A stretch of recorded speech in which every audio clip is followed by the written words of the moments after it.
ਅਸੀਂ ਇੱਕ ਅਹਿਮ ਮੁੱਦੇ ਦੇ ਉੱਤੇ ਗੱਲਬਾਤ ਕਰਨ ਵਾਲੇ ਹਾਂ। ਇਹ ਮੁੱਦਾ ਕੋਈ ਅੱਜ ਦਾ ਨਵਾਂ ਨਹੀਂ ਹੈ, ਪੁਰਾਣਾ ਹੈ, ਪਰ ਇਸ ਮਾਮਲੇ ਨੂੰ ਅਸੀਂ ਦੇਖ ਰਹੇ ਕਿ ਲਗਾਤਾਰ ਇਹ ਕਾਨੂੰਨੀ ਦਾਅ ਪੇਚਾਂ ਦੇ ਕਾਰਨ ਲਟਕਦਾ ਹੋਇਆ ਦਿਖਾਈ ਦੇ ਰਿਹਾ, ਪਰ ਇਸ ਦੇ ਨਾਲ ਕਈ ਭਾਵਨਾਵਾਂ ਜੁੜੀਆਂ ਵੀ ਹੋਈਆਂ ਨੇ।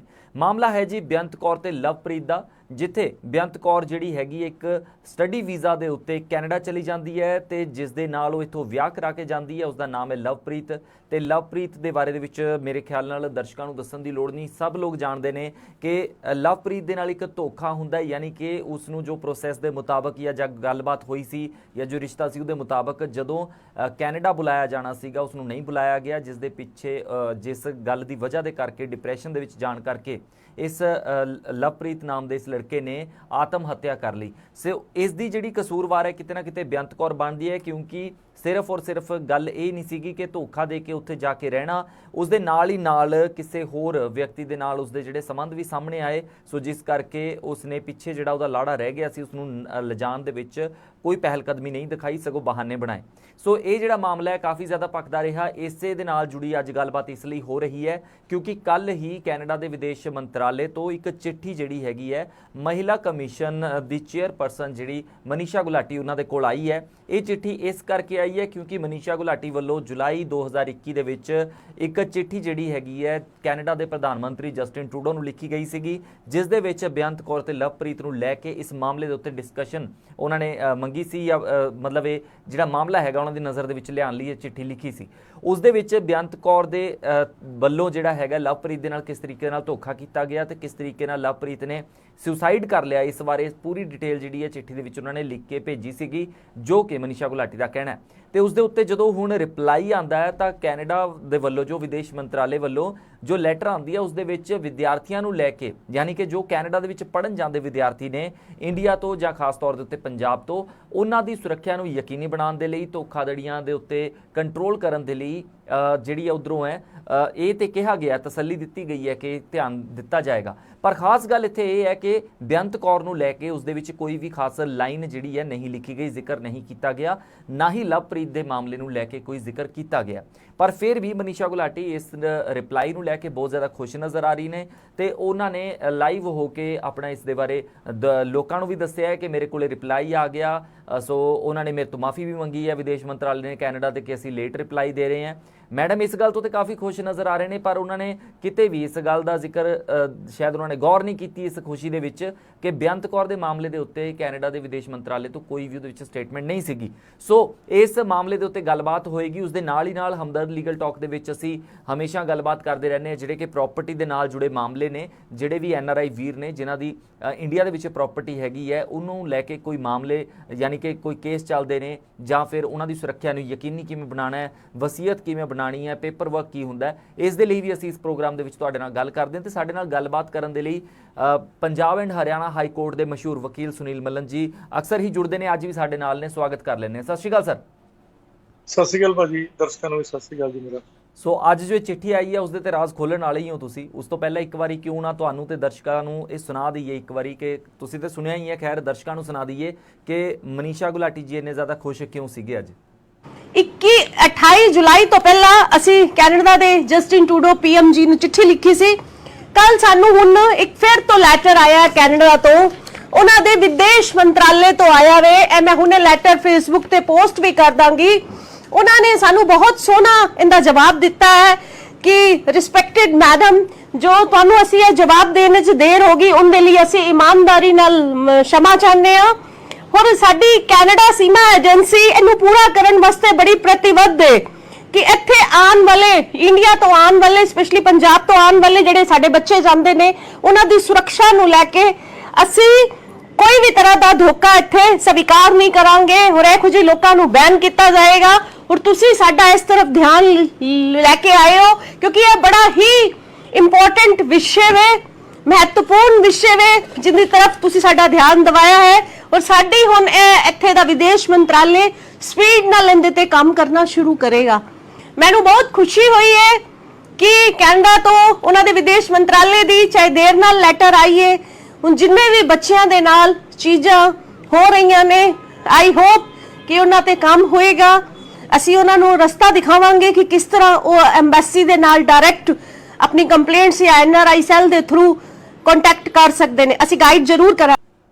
ਮਲਨ ਸਾਹਿਬ, ਹੁਣ ਤੁਸੀਂ ਵੀ ਇਹ ਸੁਣਿਆ, ਦਰਸ਼ਕਾਂ ਨੇ ਵੀ ਸੁਣਿਆ, ਇੱਥੇ ਮੈਨੂੰ ਇਹ ਗੱਲ ਬੜੀ ਹੈਰਾਨ ਕੀਤੀ ਸੀਗੀ ਕਿ ਬੇਅੰਤ ਕੌਰ ਦੇ ਬਾਰੇ ਜਾਂ ਲਵਪ੍ਰੀਤ ਦੇ ਬਾਰੇ ਤੇ ਖਾਸ ਗੱਲ ਹੋਈ ਨਹੀਂ, ਤੇ ਫਿਰ ਮੈਡਮ ਇੰਨੇ ਜ਼ਿਆਦਾ ਖੁਸ਼ ਕਿਉਂ ਨੇ?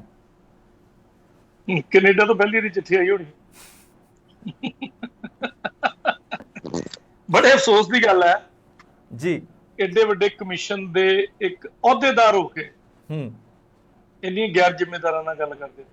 ਮੈਡਮ ਨੂੰ ਸੀਰੀਅਸਲੀ ਸਿਰਫ ਕਾਸਮੈਟਿਕ ਚੀਜ਼ਾਂ ਪਸੰਦ ਕਰਦੇ ਆ, ਮੈਂ ਸ਼ਰੇਆਮ ਕਹਿ ਦਿੰਦਾ ਸਰ। ਦੇਖੋ ਤੁਸੀਂ ਹੁਣ ਇਹ ਗੱਲਾਂ ਕਰ ਰਹੇ ਹੋ ਤੇ ਪਾਵਰਾਂ ਵੀ ਯਾਦ ਨਹੀਂ ਹੈ। ਮੈਂ ਮਾਫੀ ਚਾਹਾਂਗਾ ਮਨੀਸ਼ਾ ਜੀ, ਮੈਂ ਤੁਸੀਂ ਇਸ ਗੱਲ ਨੂੰ ਪਲੀਜ਼ ਮਾਈਂਡ ਨਾ ਕਰਨਾ। ਮੱਲਨ ਸਾਹਿਬ ਨੇ ਗੱਲ ਕੁਛ ਇਸ ਤਰੀਕੇ ਦੇ ਨਾਲ ਕੀਤੀ। ਮੱਲਨ ਸਾਹਿਬ, ਮੈਂ ਵੀ ਹੱਸ ਪਿਆ, ਸੋ ਇਟਸ ਬੈਡ ਮੈਨਰਸ।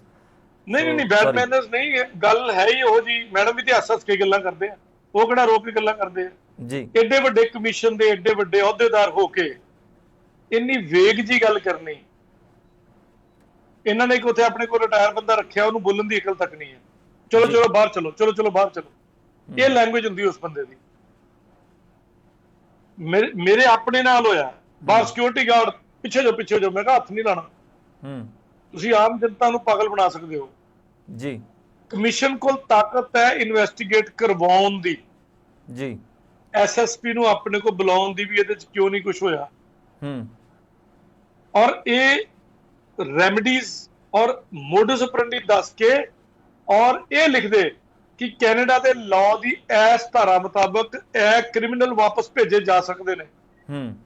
ਇਹਨਾਂ ਤੇ ਵਿਚਾਰ ਕੀਤੇ ਜਾਣ ਜੀ। ਇਹ ਭੇਜਦੇ ਇਥੋਂ ਲਿਸਟ ਵੀ ਇਹਨਾਂ ਕੁੜੀਆਂ ਮੁੰਡਿਆਂ ਦੇ ਖਿਲਾਫ ਪਰਚੇ ਦਰਜ ਨੇ ਇੱਥੇ, ਇਹਨਾਂ ਨੂੰ ਡੀਪੋਰਟ ਕੀਤਾ ਜਾਵੇ ਜੀ। ਮੈਨੂੰ ਸਮਝ ਲੱਗਦੀ ਕਮਿਸ਼ਨ ਨੇ ਆਪਣੀ ਡਿਊਟੀ ਨਿਭਾਈ ਹੈ। ਬਿਲਕੁਲ ਉਸ ਪ੍ਰੋਸੈਸ ਨੂੰ ਐਕਟੀਵੇਟ ਤੇ ਫਾਸਟ ਕਰ ਦੇ। ਇੱਕ ਐਲਓਸੀ ਕਟਾਉਣ ਵਾਸਤੇ ਪੁਲਿਸ ਵਾਲੇ ਦੇ ਚੱਕਰ ਲੱਗ ਕੇ ਜੁੱਤੀਆਂ ਘਸ ਜਾਂਦੀਆਂ ਮਾੜੇ ਬੰਦੇ ਦੀਆਂ ਜੀ। ਜੇ ਕਮਿਸ਼ਨ ਤੇ ਕੋਈ ਕੰਪੀਟੈਂਟ ਇੰਟੈਲੀਜੈਂਟ ਬੰਦਾ ਬੈਠਾ ਹੁੰਦਾ, ਬੇਅੰਤ ਕੌਰ ਅੱਜ ਵਾਪਸ ਹੁੰਦੀ। ਜਨਤਾ ਮੈਨੂੰ ਸਵਾਲ ਪੁੱਛਦੀ ਬੇਅੰਤ ਕੌਰ ਦਾ ਕੀ ਬਣਿਆ। ਜਵਾਬ ਦੇਣ ਵਾਲਾ ਮੈਂ ਨਹੀਂ ਹੈ, ਮੈਂ ਤੇ ਆਪਣੀ ਚਿੱਠੀ ਭੇਜ ਦਿੰਦਾ। ਕੰਮ ਕਰਨ ਵਾਲੇ ਮਹਿਕਮੇ ਦੇ ਅੱਗੇ ਨੇ, ਚਿੱਠੀ ਉਹਨਾਂ ਨੇ ਕਰਨੀ ਹੈ। ਕਿਹੜੇ ਮੁੱਦੇ ਤੇ ਕੀ ਡਿਸਕਸ਼ਨ ਕੀਤੀ ਹੈ, ਕਿਹੜੀ ਤੁਸੀਂ ਉਹਦੇ ਤੇ ਲਾਅ ਬਣਵਾਇਆ ਹੈ, ਕਿਹੜਾ ਤੁਸੀਂ ਉਹਦੇ ਤੋਂ ਮੰਗ ਕੀਤੀ ਹੈ, ਕੋਈ ਸਪੈਸੀਫਿਕ ਮੰਗ ਦੱਸਣ ਮੈਡਮ ਜੀ ਵੀ ਆਹ ਮੰਗ ਅਸੀਂ ਕੀਤੀ ਸੀ, ਆਹ ਮੰਗ ਪੂਰੀ ਹੋ ਗਈ ਹੈ। ਇਹਨਾਂ ਨੇ ਵੀ ਇੱਕ ਚਿੱਠੀ ਲਿਖ ਦਿੱਤੀ ਤੇ ਉਹਨਾਂ ਨੇ ਵੀ ਇੱਕ ਗੋਲਮੋਲ ਜਿਹਾ ਜਵਾਬ ਪਾ ਛੱਡਿਆ। ਮੈਂ ਕਹਿੰਦਾ ਚਲੋ ਲਵਪ੍ਰੀਤ ਬੇਅੰਤ ਕੌਰ ਨਹੀਂ, ਆਪਣੇ ਪੰਜਾਬ 'ਚ ਮੋਰ ਦੈਨ 30,000 ਮਾਮਲੇ ਐਸੇ ਨੇ ਜਿਨ੍ਹਾਂ ਵਿੱਚੋਂ 27,000 ਮੁਕੱਦਮੇ ਵਿਆਹ ਸ਼ਾਦੀ ਦੇ ਪੰਜਾਬ ਦੇ ਨੇ ਜੀ। ਉਹਦੇ 'ਚ ਪੁੱਛਿਆ ਜਾਵੇ ਡਾਟਾ ਕੀ ਕੀਤਾ ਸਾਡੇ ਵੂਮਨ ਕਮਿਸ਼ਨ ਨੇ। ਵੂਮਨ ਕਮਿਸ਼ਨ, ਮੰਨ ਲਓ ਮੈਂ ਸੁਨੀਲ ਮੱਲਨ ਚਿੱਠੀ ਲਿਖ ਕੇ ਲੈ ਜਾ, ਮੈਨੂੰ ਕਹਿੰਦੇ ਜੀ ਇਹਨਾਂ ਦਾ ਜਿਹੜਾ ਉਹ ਪ੍ਰਾਈਵੇਟ ਬੰਦਾ ਰੱਖਿਆ ਜੀ, ਇਹ ਤੁਹਾਡੀ ਚਿੱਠੀ ਨਹੀਂ ਅਸੀਂ ਲੈਣੀ। ਮੈਂ ਕਿਹਾ ਲਿਖ ਕੇ ਦਿਓ। ਮੈਂ ਤੇ ਮੈਨ ਆ, ਪਰ ਮੈਂ ਤੁਹਾਨੂੰ ਇੱਕ ਸੁਝਾਅ ਦੇ ਰਿਹਾ ਵੀ ਇਹਦੇ 'ਚ ਆਹ ਕੰਮ ਕਰ ਲਓ। ਕਹਿੰਦਾ ਅਸੀਂ ਲੈਣੀ ਹੋਈ ਨਹੀਂ। ਮੈਂ ਕਿਹਾ ਮੈਨੂੰ ਲਿਖ ਕੇ ਦੇ ਦੇ। ਕਹਿੰਦਾ ਅਸੀਂ ਲਿਖ ਕੇ ਵੀ ਨਹੀਂ ਦਿੰਦੇ। ਇਹ ਤੇ ਹਾਲ ਹੈ ਮੈਡਮ ਦੇ ਕਮਿਸ਼ਨ ਦਾ ਜੀ, ਜਿਹਦੇ ਵਿੱਚ ਅਸੀਂ ਇਹਨਾਂ ਨੂੰ ਮੋਡਸ ਆਪਰੈਂਡੀ ਵਕੀਲ ਆ ਤੇ ਅਸੀਂ ਇਹਨਾਂ ਨੂੰ ਲਾ ਪ੍ਰੋਸੀਜਰ ਦੱਸਣੇ ਆ ਨਾ ਕਿ ਆਹ ਚੀਜ਼ਾਂ ਕਰ ਲਓ। ਕਿਸੇ ਵੇਲੇ ਕੀ ਹੁੰਦਾ, ਅਸੀਂ ਵੀ ਕੋਰਟ 'ਚ ਜਾਂਦੇ ਆ, ਜੱਜ ਸਾਹਿਬ ਨੂੰ ਅਸੀਂ ਰੱਬ ਕਹਿੰਦੇ ਆ, ਮਾਈ ਲਾਰਡ ਕਹਿੰਦੇ ਜੀ, ਤੇ ਰੱਬ ਨੂੰ ਕਦੀ ਕਦੀ ਆਪਣੀ ਸ਼ਕਤੀ ਭੁੱਲ ਜਾਂਦੀ ਹੈ, ਅਸੀਂ ਮੰਨਦੇ ਆ। ਔਰ ਐਡਵੋਕੇਟ ਦਾ ਕੰਮ ਕੀ ਹੈ, ਲਾ ਪੁਆਇੰਟ ਫੈਕਟ ਜੋ ਉਹਦੇ ਸਾਹਮਣੇ ਆਉਣ, ਪਹਿਲਾਂ ਤੇ ਉਹਨੂੰ ਲੱਭਣ ਦੀ ਕੋਸ਼ਿਸ਼ ਕਰੇ ਤੇ ਫਿਰ ਕੋਰਟ ਦੇ ਅੱਗੇ ਰੱਖੇ ਤੇ ਆਪਣੇ ਪ੍ਰਮਾਤਮਾ ਨੂੰ, ਆਪਣੇ ਰੱਬ ਨੂੰ ਯਾਦ ਕਰਾਵੇ ਕਿ ਤੁਸੀਂ ਇਹ ਕੰਮ ਕਰ ਸਕਦੇ ਹੋ, ਜਾਂ ਲਾਅ ਇੱਥੇ ਆ ਫੇਵਰ ਦਿੰਦਾ ਹੈ ਜਾਂ ਲਾਅ ਇੱਥੇ ਅਗੇਂਸਟ ਹੈ। ਅਸੀਂ ਜਿੱਧਰੋਂ ਵੀ ਹੁੰਦੇ ਉਧਰੋਂ ਬੋਲਦੇ ਆ ਜੀ। ਅਸੀਂ ਲਾਅ ਨੂੰ ਪ੍ਰੋਟੈਕਟ ਕਰਦੇ ਆ, ਨਾ ਅਸੀਂ ਬੰਦੇ ਨੂੰ ਪ੍ਰੋਟੈਕਟ ਕਰਦੇ ਆ ਤੇ ਨਾ ਅਸੀਂ ਉਹਨੂੰ ਫਸਾਉਂਦੇ ਆ ਜੀ। ਅਸੀਂ ਤੇ ਲਾਅ ਦੀ ਬ੍ਰੈਕਟ 'ਚ ਰਹਿ ਕੇ ਕੰਮ ਕਰਦੇ ਆ। ਸੋ ਇਸੇ ਤਰ੍ਹਾਂ ਹੀ ਜਦੋਂ ਅਸੀਂ ਇਹਨਾਂ ਨੂੰ ਵੀ ਜਾ ਕੇ ਦੱਸਦੇ ਆ, ਸਾਡਾ ਡਿਊਟੀ ਹੈ ਐਜ਼ ਲਾਅਮੈਨ, ਸਾਡੀ ਡਿਊਟੀ ਹੈ ਕਿ ਅਸੀਂ ਆਪਣੇ ਹਰ ਅਫਸਰ ਨੂੰ, ਹਰ ਪਬਲਿਕ ਸਰਵੈਂਟ ਨੂੰ ਜਿੱਥੇ ਜਿਹਦੀ ਬਣਦੀ ਹੈ ਉਹਨੂੰ ਦੱਸੀਏ। ਪਰ ਜਦੋਂ ਸਾਡੇ ਕਮਿਸ਼ਨਸ ਦਾ ਐਟੀਟਿਊਡ ਹੀ ਇੰਨਾ ਹਾਈ ਹੈ, ਦਿਮਾਗ ਹੀ ਬਹੁਤ ਜ਼ਿਆਦਾ ਉੱਪਰ ਚੜਿਆ ਹੋਇਆ ਹੈ, ਉਹਨਾਂ ਦੇ ਪ੍ਰਾਈਵੇਟ ਮੁਲਾਜ਼ਮ ਸਾਡੇ ਨਾਲ ਚੱਜ ਨਾਲ ਗੱਲ ਨਹੀਂ ਕਰਦੇ ਤੇ ਇਹੋ ਜਿਹੀ ਚਿੱਠੀ ਭੇਜਤੀ ਗੋਲਮੋਲ ਜੀ, ਤੇ ਗੋਲਮੋਲ ਜੀ ਚਿੱਠੀ ਆ ਗਈ ਤੇ ਮੈਡਮ ਬੜੇ ਖੁਸ਼ ਹੋ ਗਏ। ਅੱਛਾ, ਇਹਦੇ ਵਿੱਚ ਇੱਕ ਗੱਲ ਹੈ ਬੜੀ, ਮੈਂ ਕਹੂੰਗਾ ਅਫਸੋਸ ਦੀ ਗੱਲ। ਹਾਂ, ਇਸ ਦੇ ਵਿੱਚ ਜਿਹੜੀ ਇੱਕ ਗੱਲ ਹੈ ਨਾ ਮੱਲਨ ਸਾਹਿਬ, ਉੱਥੇ ਉਹਨਾਂ ਨੇ ਕਿਹਾ ਕਿ ਜਿਹੜੇ ਸਟੂਡੈਂਟ ਸਾਡੇ ਇੱਥੇ ਆ ਗਏ ਉਹਨਾਂ ਦੀ ਸੁਰੱਖਿਆ ਨੂੰ ਯਕੀਨੀ, ਯਾਨੀ ਕਿ ਫਿਰ ਤੇ ਇਹ ਤੇ ਬੇਅੰਤ ਕੌਰ ਦੀ ਸੁਰੱਖਿਆ ਹੋਗੀ। ਬਿਲਕੁਲ।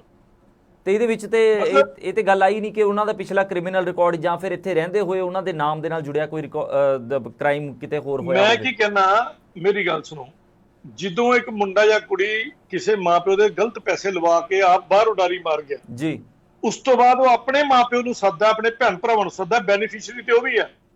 ਮੈਂ ਤਾਂ ਕਹਿੰਦਾ ਮੈਡਮ ਇਹ ਆਰਡਰ ਪਾਸ ਕਰ ਦੇ ਕਿ ਇਹੋ ਜਿਹੇ ਬੰਦਿਆਂ ਦੇ ਪਰਿਵਾਰਾਂ ਦੇ ਖਿਲਾਫ ਵੀ ਪਰਚੇ 'ਚ ਨਾਮ ਪਾਏ ਜਾਣਗੇ। ਬਿਲਕੁਲ। ਔਰ ਅੱਜ ਤੁਸੀਂ ਉਹਨਾਂ ਦੇ ਨਾਂ ਦੇ ਕੇ ਉਹਨਾਂ ਨੂੰ ਅੰਦਰ ਦੇ ਦਿਓ, ਸਵੇਰੇ ਫੈਸਲਾ ਨਾ ਹੋਵੇ। ਤੁਸੀਂ ਕਿਸੇ ਸ਼ਰੀਫ, ਤੁਸੀਂ 5.5 6.5 ਬੈਂਡ ਲੈ ਕੇ ਕਿਸੇ ਦਾ 40 ਲੱਖ ਮਾਰ ਕੇ ਘਰ ਬਹਿ ਜਾਓ, ਜਿਹੜੀ ਉਹਨੇ ਸਾਰੀ ਉਮਰ 'ਚ ਕਮਾਈ ਕੀਤੀ ਸੀ, ਫਿਰ ਤੁਸੀਂ ਉਹਦਾ ਬੱਚਾ ਵੀ ਖਾ ਜਾਓ, ਚਾਹੇ ਉਹ ਕੁੜੀ ਚਾਹੇ ਮੁੰਡਾ। ਮੇਰੇ ਕੋਲ ਕੇਸ ਆਇਆ ਸੀ ਇੱਕ। ਤੁਹਾਡੇ ਅਗਲੇ ਕੇਸ ਵੱਲ ਵਧਣ ਤੋਂ ਪਹਿਲਾਂ ਮੈਂ ਨਾ ਦਰਸ਼ਕਾਂ ਨੂੰ ਇਹ ਵੀ ਕਹਿ ਦੇਣਾ ਚਾਹੁੰਦਾ ਮੱਲਨ ਸਾਹਿਬ ਕਿ ਕਾਲਸ ਜਿਹੜੀਆਂ ਤੁਸੀਂ ਕਰ ਸਕਦੇ ਹੋ, ਸਕਰੀਨ ਦੇ ਉੱਤੇ ਨੰਬਰ ਫਲੈਸ਼ ਹੋ ਰਹੇ ਨੇ। ਇਸ ਮਾਮਲੇ ਸੰਬੰਧੀ ਤੁਹਾਡੇ ਕੋਲ ਕੋਈ ਰਾਏ ਹੈਗੀ ਹੈ ਜਾਂ ਸਵਾਲ ਹੈਗਾ, ਉਹ ਤੁਸੀਂ ਡਿਸਕਸ ਕਰ ਸਕਦੇ ਹੋ, ਜਾਂ ਫਿਰ ਇਹ ਜੋ ਜਿਹੜੀ ਵੀਡੀਓ ਮਨੀਸ਼ਾ ਗੁਲਾਟੀ ਜੀ ਦੀ ਸਾਹਮਣੇ ਆਈ ਹੈ ਇਸ ਦੇ ਬਾਰੇ ਕੋਈ ਗੱਲ ਕਰਨਾ ਚਾਹੁੰਦੇ ਹੋ ਤਾਂ ਕਾਲ ਕਰ ਸਕਦੇ ਹੋ। ਇਸ ਤੋਂ ਇਲਾਵਾ ਜ਼ਮੀਨਾਂ ਦੇ ਮਸਲੇ NRIs ਦੇ ਜਿਹੜੇ ਨੇ ਉਸ ਦੇ ਬਾਰੇ ਅਸੀਂ ਪਿਛਲੇ ਐਪੀਸੋਡਸ ਦੇ ਵਿੱਚ ਵੀ ਗੱਲ ਕੀਤੀ ਸੀਗੀ, ਸੋ ਉਹਦੇ ਨਾਲ ਵੀ ਸੰਬੰਧਿਤ ਕੋਈ ਗੱਲ ਹੈ, ਵਸੀਅਤ ਦੇ ਬਾਰੇ ਕੋਈ ਸਵਾਲ ਹੈ ਜਾਂ ਕਿਸੇ ਵੀ ਤਰੀਕੇ ਦਾ ਕੋਈ ਵੀ ਲੀਗਲ ਟਾਕ ਤੁਸੀਂ ਕਰਨਾ ਚਾਹੁੰਦੇ ਹੋ ਤਾਂ ਕਾਲ ਕਰ ਸਕਦੇ ਹੋ। ਫੋਨ ਲਾਈਨਸ ਜਿਹੜੀਆਂ ਨੇ ਓਪਨ ਨੇ। ਸੋ ਹੁਣ ਵੱਧਦੇ ਹਾਂ ਅੱਗੇ, ਪਰ ਉਸ ਤੋਂ ਪਹਿਲਾਂ ਮੈਂ ਮੱਲਨ ਸਾਹਿਬ ਤੁਹਾਡੇ ਤੋਂ ਇੱਕ ਚੀਜ਼ ਹੋਰ ਪੁੱਛਣੀ ਚਾਹਾਂਗਾ। ਜੇ ਮਹਿਲਾ ਕਮਿਸ਼ਨ ਵੱਲੋਂ ਜੁਲਾਈ ਦੇ ਮਹੀਨੇ ਦੇ ਵਿੱਚ 2021 ਦੇ ਵਿੱਚ ਇਹ ਲੈਟਰ ਗਈ ਸੀ, ਜਦੋਂ ਇਹ ਮਾਮਲਾ ਨਵਾਂ ਸਾਹਮਣੇ ਆਇਆ ਸੀਗਾ, ਔਰ ਜਿਵੇਂ ਕਿ ਮੈਡਮ ਨੇ ਕਿਹਾ ਕਿ ਉਹਨਾਂ ਦੀ ਜੱਦੋ ਜਹਿਦ ਤੋਂ ਬਾਅਦ ਇੱਥੇ FIR ਹੋ ਗਈ, ਉਹਨਾਂ ਨੇ ਸਪੈਸ਼ਲੀ ਇੱਥੇ ਇੱਕ ਮੈਂਸ਼ਨ ਕੀਤਾ ਕਿ ਕੈਪਟਨ ਸਾਹਿਬ ਉਸ ਟਾਈਮ CM ਸੀਗੇ, ਸੋ ਜੱਦੋ ਜਹਿਦ ਕਰਨੀ ਪਈ, ਜਿਵੇਂ ਕਿ ਮੈਮ ਪਹਿਲਾਂ ਵੀ ਜਿਹੜੇ ਨਿਸ਼ਾਨੇ ਵਿੰਨਦੇ ਰਹੇ ਨੇ ਉਹਨਾਂ ਤੇ ਵੀ ਜੱਦੋ ਜਹਿਦ ਕਰਨੀ ਪਈ, ਪਰ FIR ਹੋ ਗਈ। ਸੋ ਅਸੀਂ ਇਹਦੀਆਂ ਕੁਝ ਗੱਲਾਂ ਤੁਹਾਡੇ ਤੋਂ ਵੀ ਵੱਖਰੀਆਂ ਸੁਣੀਆਂ ਨੇ, ਪਰ ਤੁਹਾਡੇ ਵੱਲੋਂ ਕੀ ਹੋਣਾ ਚਾਹੀਦਾ ਕਿ ਇੱਕ ਲੈਟਰ ਅਗਰ ਮਹਿਲਾ ਕਮਿਸ਼ਨ ਵੱਲੋਂ ਗਈ ਸੀ, ਉਹ ਲੈਟਰ ਕਿਵੇਂ ਦੀ ਹੋਣੀ ਚਾਹੀਦੀ ਸੀ, ਉਹਦੇ ਵਿੱਚ ਕੀ ਕੁਐਸਚਨ ਹੋਣੇ ਚਾਹੀਦੇ ਸੀ? ਉਹਨੂੰ ਛੱਡੋ, ਜੱਦੋ ਜਹਿਦ ਜੇ ਕਾਂਗਰਸ ਸਰਕਾਰ ਨੂੰ ਕਾਂਗਰਸ ਸਰਕਾਰ ਦੇ ਟਾਈਮ ਤੇ ਹੀ ਕਰਨੀ ਪੈ ਗਈ, ਇਹਦਾ ਮਤਲਬ ਉਹ ਕਾਂਗਰਸ ਸਰਕਾਰ ਬੰਦੀ ਸੀ ਕਿ ਅਸੀਂ ਗਲਤ ਕੰਮ ਕਰ ਰਹੇ ਹਾਂ। ਹੁਣ ਤੇ ਮੈਡਮ BJP ਚ ਆ ਗਏ ਨਾ, ਇਸ ਲਈ ਉਹ ਮੈਡਮ ਨੇ ਉਦੋਂ ਤੇ ਕਾਂਗਰਸ ਚ ਸੀ। ਹਾਂ, ਉਦੋਂ ਕਾਂਗਰਸ ਸੀ। ਇਹਨਾਂ ਨੇ ਕਿਹਾ ਜੱਦੋਜਹਿਦ ਕਰਨੀ ਪਈ, ਇਹਨਾਂ ਨੇ ਪ੍ਰੂਫ ਦਿੱਤਾ ਕਿ ਇੱਥੇ ਜਦੋਂ ਕੰਮ ਕਰਾਉਣ ਲਈ ਵੀ ਜੱਦੋਜਹਿਦ ਕਰਨੀ ਪੈਂਦੀ ਹੈ। ਮਤਲਬ ਉਸੇ ਸਰਕਾਰ ਦਾ ਹਿੱਸਾ ਹੋ ਤੁਸੀਂ, ਫਿਰ ਵੀ ਜੱਦੋਜਹਿਦ ਤੁਹਾਨੂੰ ਕਰਨੀ ਪੈ ਰਹੀ। ਹਾਂ, ਔਰ ਤੁਸੀਂ ਇੱਕ ਮਹਿਲਾ ਕਮਿਸ਼ਨ ਦੇ ਉੱਚ ਅਧਿਕਾਰੀ ਹੋ ਔਰ ਕਮਿਸ਼ਨਰ ਹੋ, ਔਰ ਤੁਹਾਨੂੰ ਤੁਹਾਡੀਆਂ ਪਾਵਰਾਂ ਪਤਾ ਰਹੇ। ਤੁਸੀਂ ਇੱਕ SSP ਨੂੰ, ਕਮਿਸ਼ਨਰ ਨੂੰ ਸੰਮਨ ਕਰਕੇ ਬੁਲਾ ਸਕਦੇ ਹੋ। ਆਪਣੇ ਨਾਲ ਦਰਸ਼ਕ ਨੇ ਜੀ, ਮੱਲਨ ਸਾਹਿਬ ਉਹਨਾਂ ਨੂੰ ਨਾਲ ਲੈ ਲੈਣ। ਸਤਿ ਸ਼੍ਰੀ ਅਕਾਲ ਜੀ। ਹੈਲੋ, ਹਾਂਜੀ, ਮਾਫੀ ਚਾਹਾਂਗਾ, ਤੁਸੀਂ ਪਲੀਜ਼ ਟੀਵੀ ਦੀ ਆਵਾਜ਼ ਬੰਦ ਕਰ ਦਿਓ, ਫਿਰ ਆਪਣੇ ਨਾਲ ਗੱਲ ਕਰੋ। ਹਾਂਜੀ ਮੈਡਮ। ਹਾਂਜੀ ਸਰ, ਇੱਕ ਤੁਹਾਡਾ ਟਾਕ ਸ਼ੋ ਚੱਲ ਰਿਹਾ ਹਮਦਰਦ ਤੇ ਉਹ ਬੇਅੰਤ ਆਈ ਥਿੰਕ ਜਿਹਦੀ ਡੈਥ ਹੋਈ ਹੈ ਮੁੰਡੇ ਦੀ। ਜੀ ਲਵਪ੍ਰੀਤ। ਹਾਂਜੀ ਲਵਪ੍ਰੀਤ ਦੀ। ਤੇ ਇਹ ਇਦਾਂ ਕਿਉਂ, ਇਹ ਕੈਨੇਡਾ 'ਚ ਉਹ ਮੁੱਦਾ ਲਿਆਉਣ ਦੀ ਬਜਾਏ ਜੇ ਉਹ ਕੁੜੀ ਦੇ ਪੇਰੈਂਟਸ ਦੇ ਉੱਥੇ ਹੀ 420 ਦਾ ਇੰਡੀਆ ਦੇ ਵਿੱਚ ਪਰਚਾ ਕਰਕੇ, ਤੇ ਉਹਦੇ 'ਚ ਤਾਂ ਮੈਂ ਸੁਣਿਆ ਜ਼ਮਾਨਤ ਵੀ ਨਹੀਂ ਹੁੰਦੀ, ਉਹਨੂੰ ਚੁਕਾਉਣ, ਕੁੜੀ ਦਾ ਕ੍ਰਿਮੀਨਲ ਰੈਕਡ ਬਣਾਉਣ ਦੀ, ਇੱਥੇ ਐਮਬੈਸੀ 'ਚ ਸੈਂਡ ਕਰਨ। ਜੀ ਮੈਡਮ, ਤੁਹਾਡੀ ਗੱਲ ਦਾ ਜਵਾਬ ਦਵਾਂਗੇ, ਤੁਸੀਂ ਆਪਣਾ ਪਲੀਜ਼ ਨਾਮ ਦੱਸ ਦਿਓ ਤੇ ਕਿਹੜੀ ਜਗ੍ਹਾ ਤੋਂ ਗੱਲ ਕਰ ਰਹੇ ਹੋ? ਹਾਂਜੀ, ਮੇਰਾ ਨਾਮ ਗਗਨ ਆ, ਬਰੈਂਪਟਨ ਤੋਂ ਬੋਲ ਰਹੇ ਹਾਂ ਜੀ। ਗਗਨ ਜੀ, ਮੈਂ ਜਵਾਬ ਦਵਾਂ? ਤੁਹਾਡਾ ਜਵਾਬ ਮੱਲਨ ਸਾਹਿਬ ਦੇਣ ਲੱਗੇ ਨੇ, ਜੇ ਤੁਹਾਡੀ ਗੱਲ ਕੰਪਲੀਟ ਹੋ ਗਈ ਹੈ, ਜੇ ਕੁਝ ਹੋਰ ਐਡ ਕਰਨਾ ਚਾਹੁੰਦੇ ਹੋ ਤਾਂ ਪਲੀਜ਼ ਦੱਸ ਦਿਓ। ਨਹੀਂ, ਬਸ ਇਹੀ ਪੁੱਛਣਾ ਸੀ ਜੀ, ਕਿਉਂਕਿ ਫਰਾਡ ਤਾਂ ਬਹੁਤ ਨਾਲ ਹੁੰਦਾ, ਕਈ ਚੁੱਪ ਰਹਿੰਦੇ ਨੇਗੇ, ਠੀਕ ਆ, ਪਰ ਜੇ ਮੁੱਦਾ ਆਇਆ ਆ ਸਾਹਮਣੇ, ਕੱਲ ਨੂੰ ਮੇਰਾ ਵੀ ਬੱਚਾ ਹੋਵੇ ਇਸ ਜਗ੍ਹਾ ਤੇ, ਹਨਾ, ਮੇਰੇ ਵੀ ਪੇਰੈਂਟਸ 40 ਲੱਖ ਲਾਉਣ, ਤਾਂ ਸ਼ਾਇਦ ਮੈਂ ਵੀ ਚੁੱਪ ਨਾ ਬੈਠਾਂ। ਬਿਲਕੁਲ, ਉਹਨਾਂ ਨੂੰ ਲਾਈਕ ਕਰਨ ਲਈ ਕੁਝ ਜ਼ਿਆਦਾ ਇੱਥੇ ਕਮਿਊਨਿਟੀ ਦੀ ਸਪੋਰਟ ਲੈਣੀ ਚਾਹੀਦੀ ਆ। ਉਹ ਕੁੜੀ 100% ਡਿਪੋਰਟ ਹੋਣੀ ਚਾਹੀਦੀ ਆ। ਕਿਸੇ ਦਾ ਬੱਚਾ ਤੁਸੀਂ ਮਰਵਾਤਾ ਆ, ਉਹਨਾਂ ਦੇ ਪੈਸੇ ਲਵਾਤੇ ਆ, ਤੇ ਮੁੱਦਾ ਲਾਈਕ ਉੱਠਣਾ ਚਾਹੀਦਾ 100%। ਉਹਨਾਂ ਤੇ 420 ਦਾ ਪਰਚਾ ਮਾਨ ਸਾਹਿਬ ਨੂੰ, ਭਗਵੰਤ ਮਾਨ ਜੀ ਨੂੰ ਕਹਿ ਕੇ ਉਹਨਾਂ ਤੇ ਹੋਣਾ ਚਾਹੀਦਾ, ਉਹਦੇ ਪੇਰੈਂਟਸ ਤੇ। ਕੁੜੀ ਦਾ ਕ੍ਰਿਮੀਨਲ ਰਿਕਾਰਡ ਬਣਾ ਕੇ ਇੱਥੇ ਐਮਬੈਸੀ ਨੂੰ ਸੈਂਡ ਕਰੋ, ਤੇ ਉਹ ਕੁੜੀ ਕਿਉਂ ਇੱਥੇ ਕਿੱਦਾਂ ਪੱਕੀ ਹੋ ਜੂਗੀ, ਕਿੱਦਾਂ ਰਹਿ ਸਕਦੀ ਆ ਉਹ? ਇੱਥੇ ਪਟੀਸ਼ਨਾਂ ਸਾਈਨ ਕਰਵਾਉਣ, ਅਸੀਂ ਸਾਈਨ ਕਰਨ ਨੂੰ ਤਿਆਰ ਆਂਗੇ ਜੀ। ਬਹੁਤ ਬਹੁਤ ਮਿਹਰਬਾਨੀ ਗਗਨ ਜੀ, ਤੁਸੀਂ ਕਾਲ ਵੀ ਕੀਤੀ ਔਰ ਜਿਸ ਹਿਸਾਬ ਦੀ ਹਿੰਮਤ ਤੁਸੀਂ ਦਿਖਾਈ ਹੈ, ਤੁਹਾਡਾ ਹੁਣੇ ਜਵਾਬ ਮੱਲਨ ਸਾਹਿਬ ਪ੍ਰੋਗਰਾਮ ਦੇ ਵਿੱਚ ਦੇ ਰਹੇ ਨੇ, ਤੁਸੀਂ ਪ੍ਰੋਗਰਾਮ ਦੇ ਵਿੱਚ ਸੁਣਨਾ। ਠੀਕ ਹੈ ਜੀ, ਥੈਂਕ ਯੂ ਜੀ।